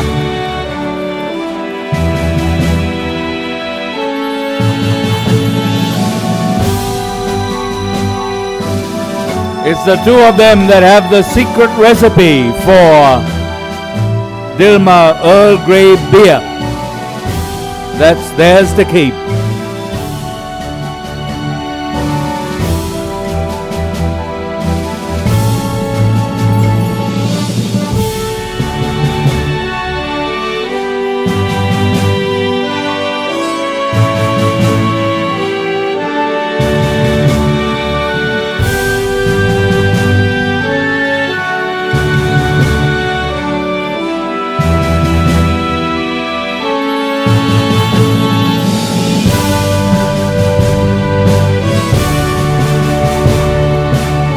Check 1 1 2 1 test check 1 1 2 1 test check 1 1.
free. But we take a break right now and allow those presenters to partake of refreshment. They can sit while you enjoy it. We continue in just a little while.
Young fine performers, Elaine Joseph it is, and familiar songs we sing to Elaine Joseph.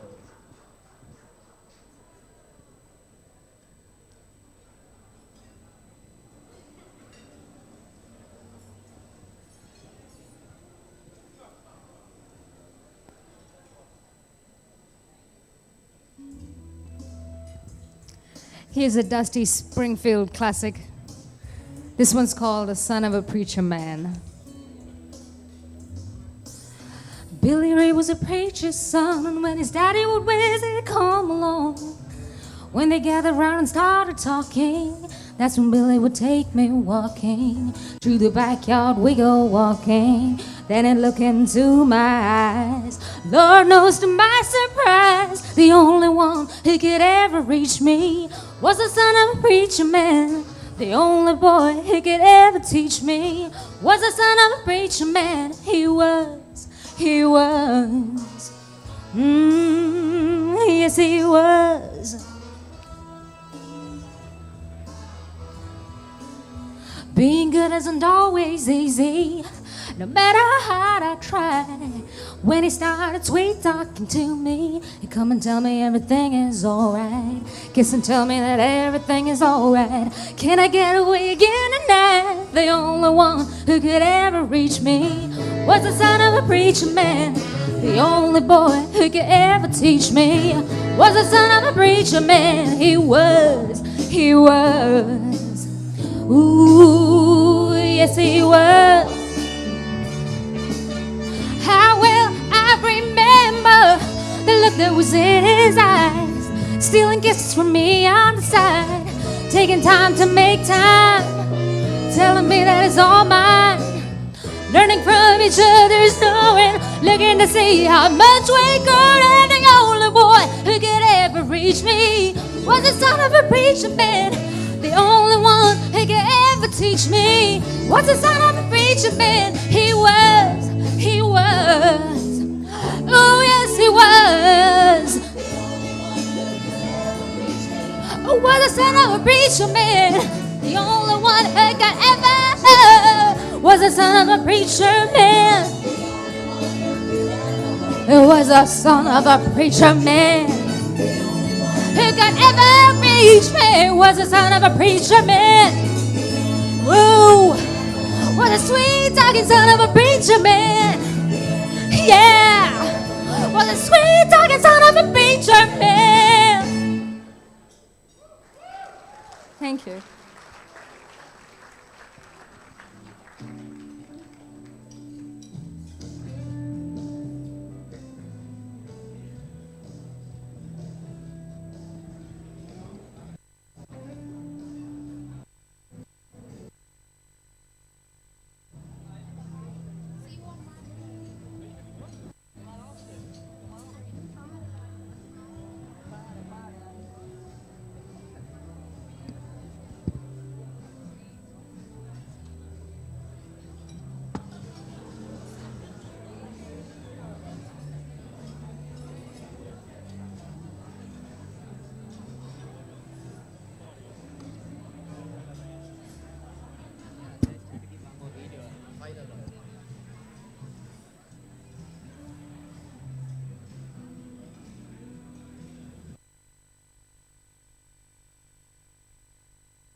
We're now ready with our special awards and then down to the finale.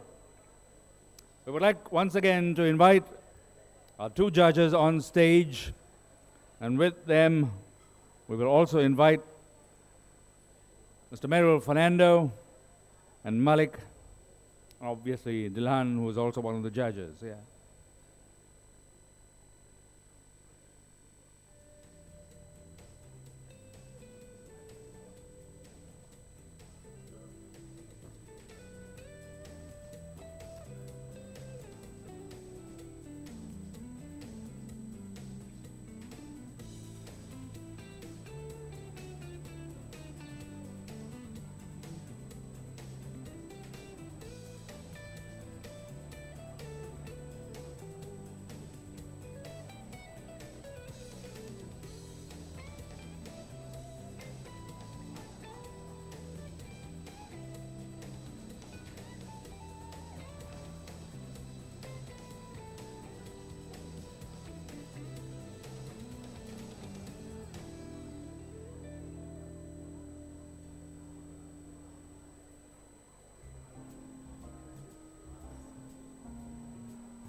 Just the one. Yeah, this one.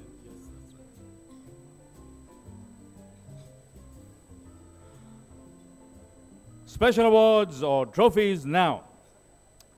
We have our presenters set and ready, and here we are. This one for demonstrating respect for tea in relation to its provenance, preparation, explanation, and serving through a tea-inspired experience for the guest. We call this the perfect cup. The award is the perfect cup was from Institute Paul Bocuse, France.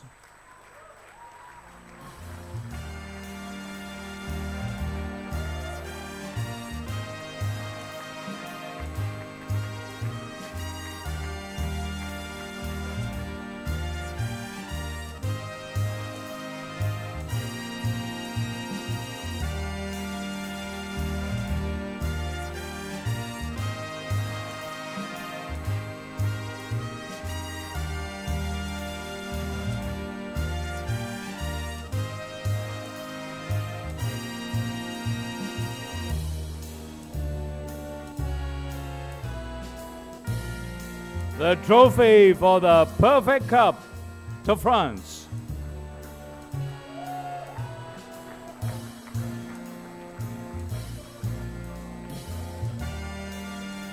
Next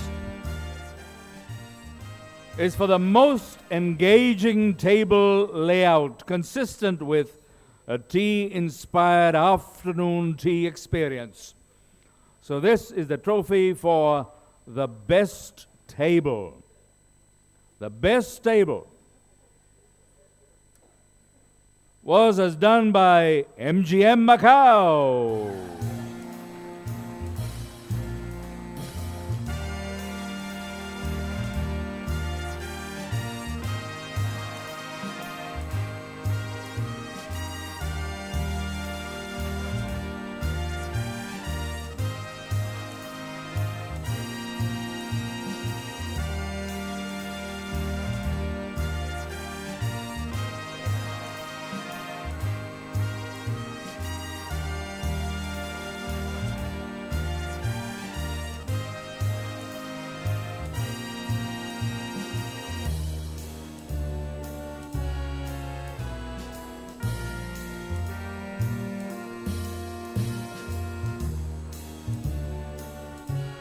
And now,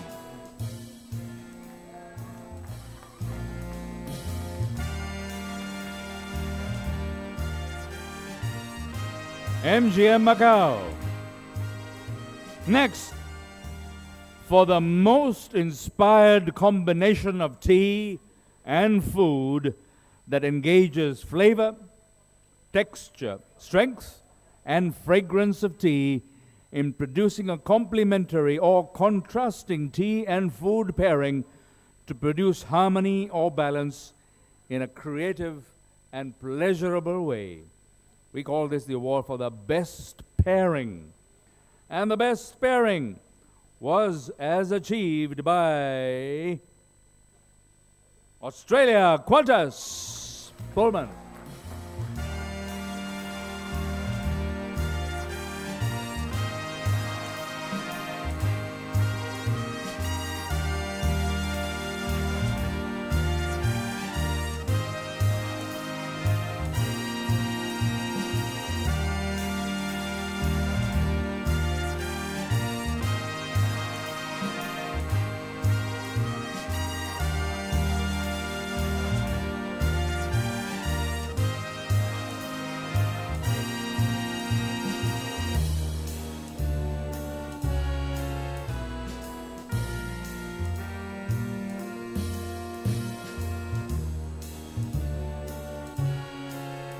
The best pairing, Jeff and Sean.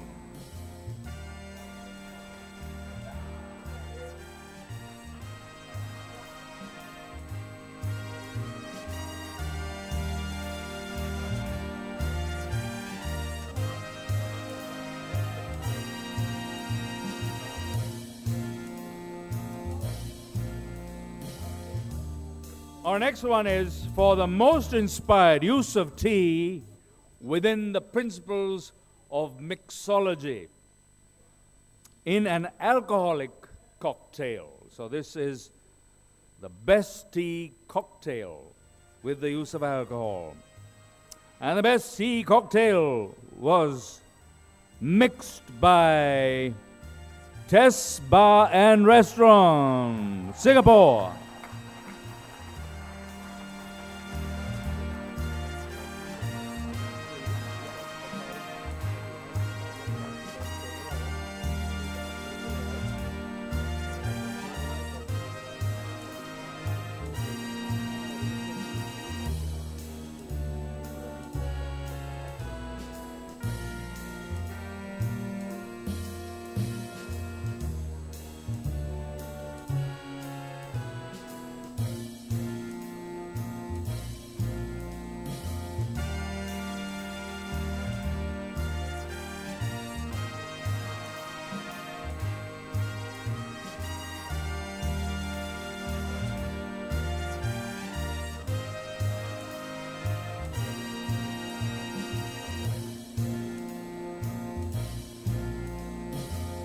The best tea cocktail came from Singapore.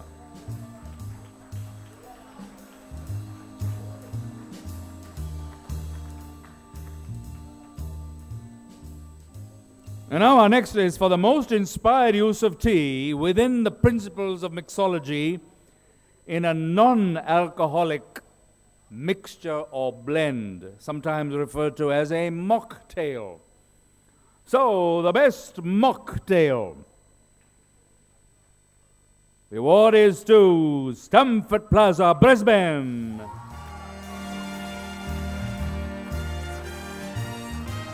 And this mocktail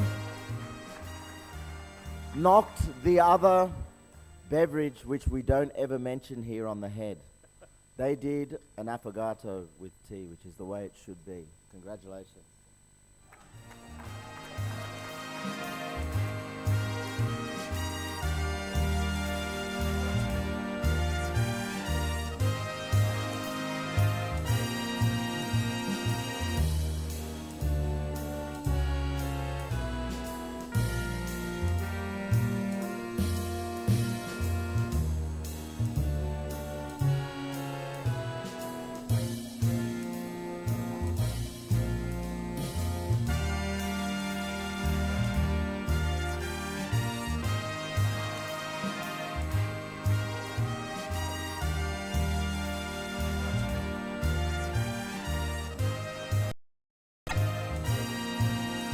Natalie and Rebecca from Brisbane.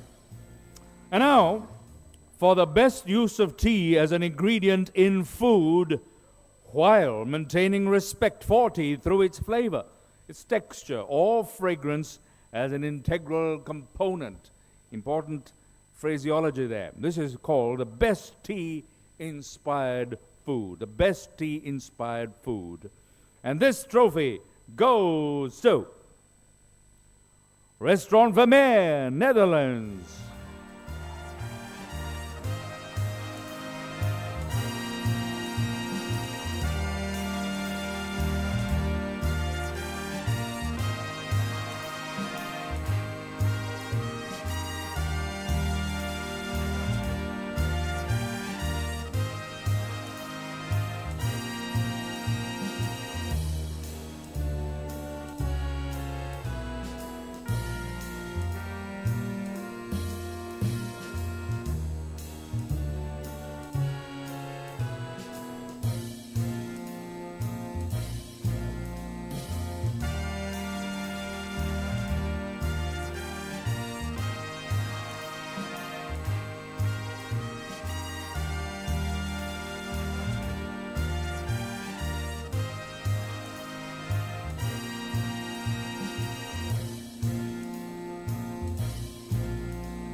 Our next special trophy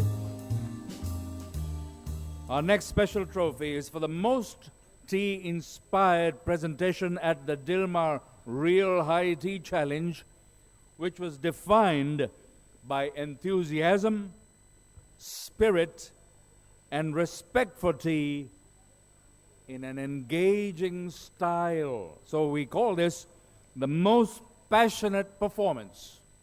The most passionate performance. And the trophy is to Island Shangri-La of Hong Kong.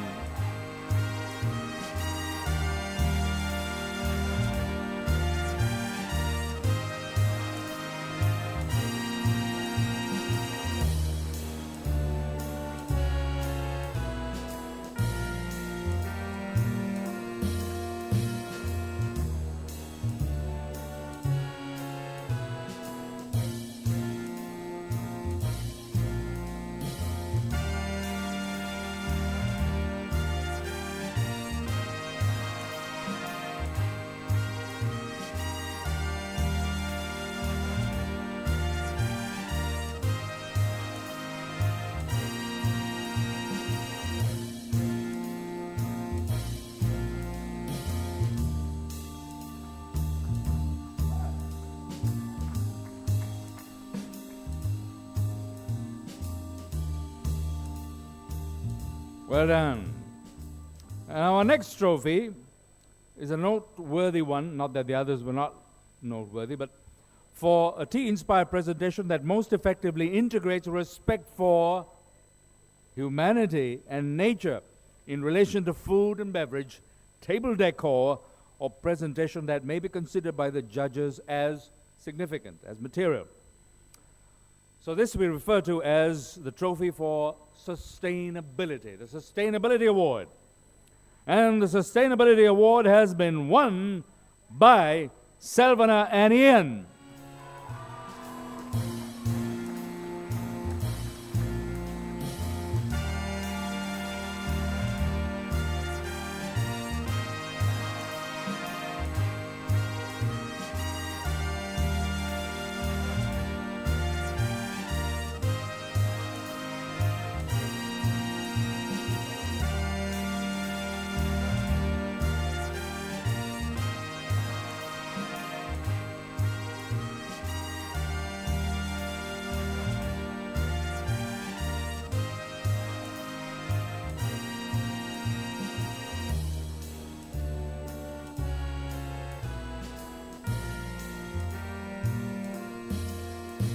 Selvana and Ian are from Victoria in Australia, from the state of Victoria. I guess that's Melbourne.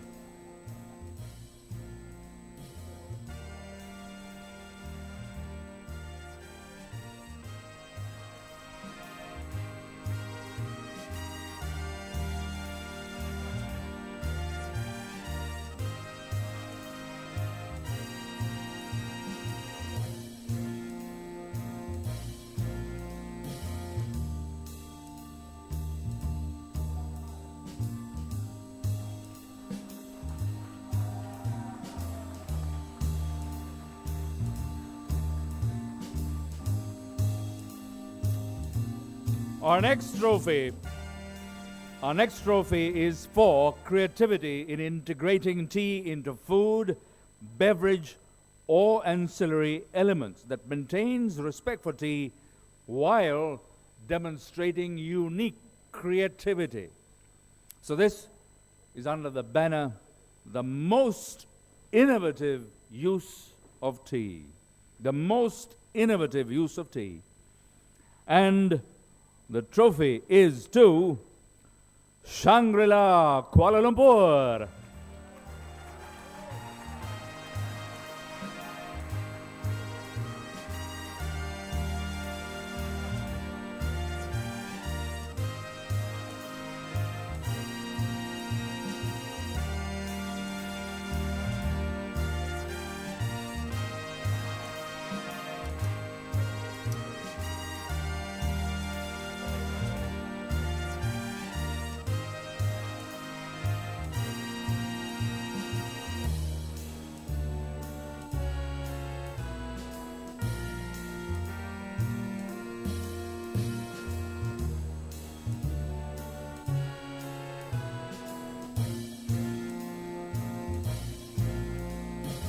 The most innovative use of tea.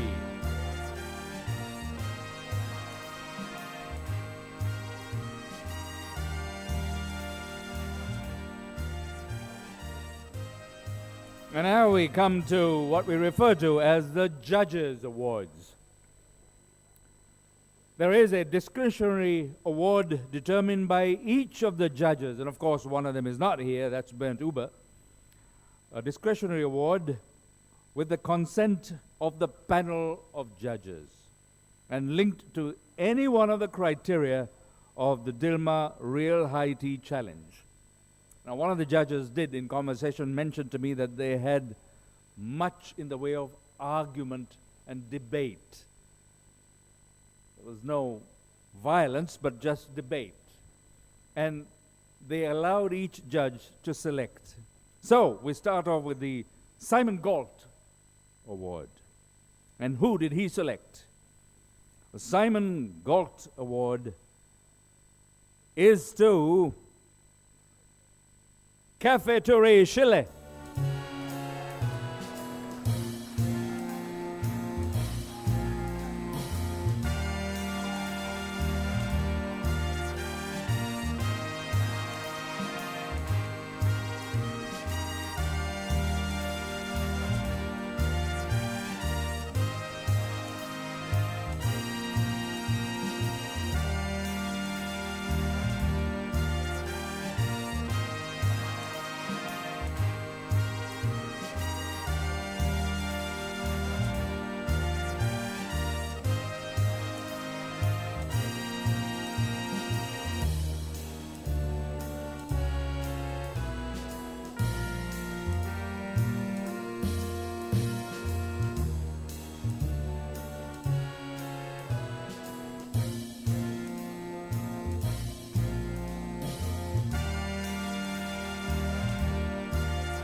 Christian and Catalina receive the Simon Galt Award.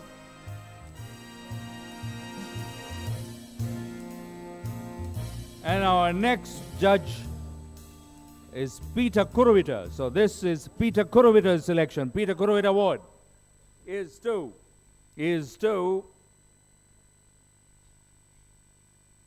Qantas Pullman. Qantas Lounge.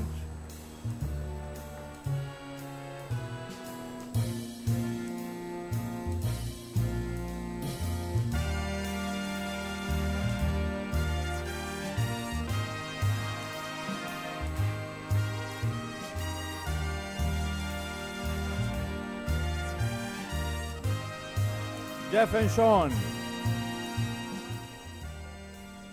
Jeff and Sean.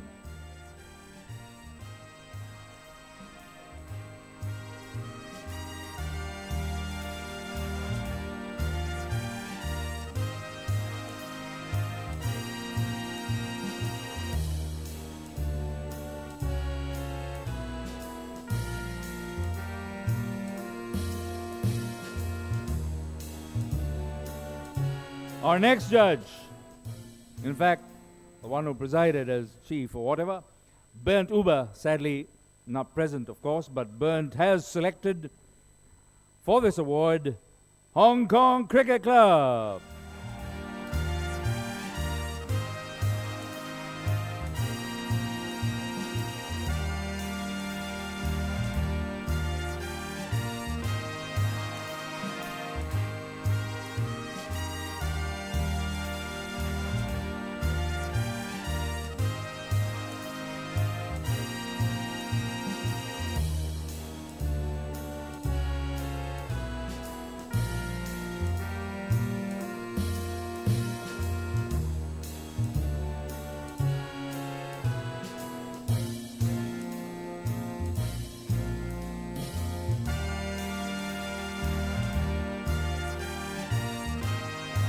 Well done. And as we know, the fourth of the judges was Dilhan Fernando. And who did he select? Dilhan Fernando's selection is Shangri-La Bar Al Jissa Resort and Spa, Oman.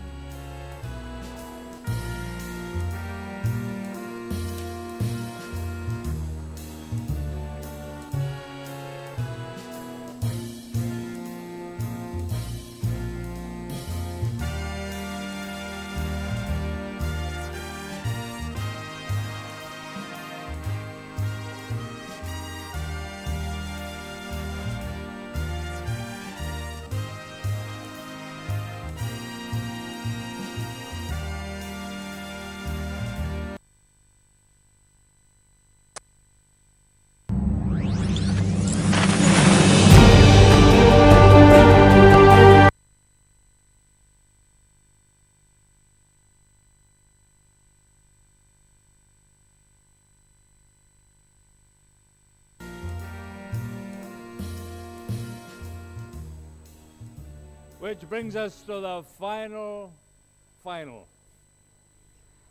3 overall winners there are.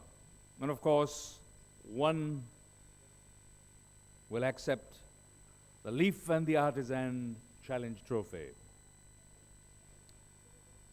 So we're ready now with the second overall winner.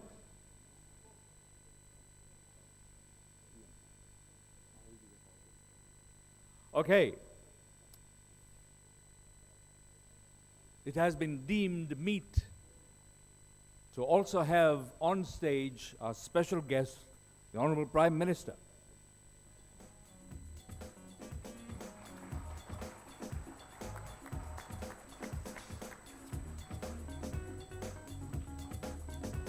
Second overall winner for excellence in maintaining respect for tea and the criteria defined in the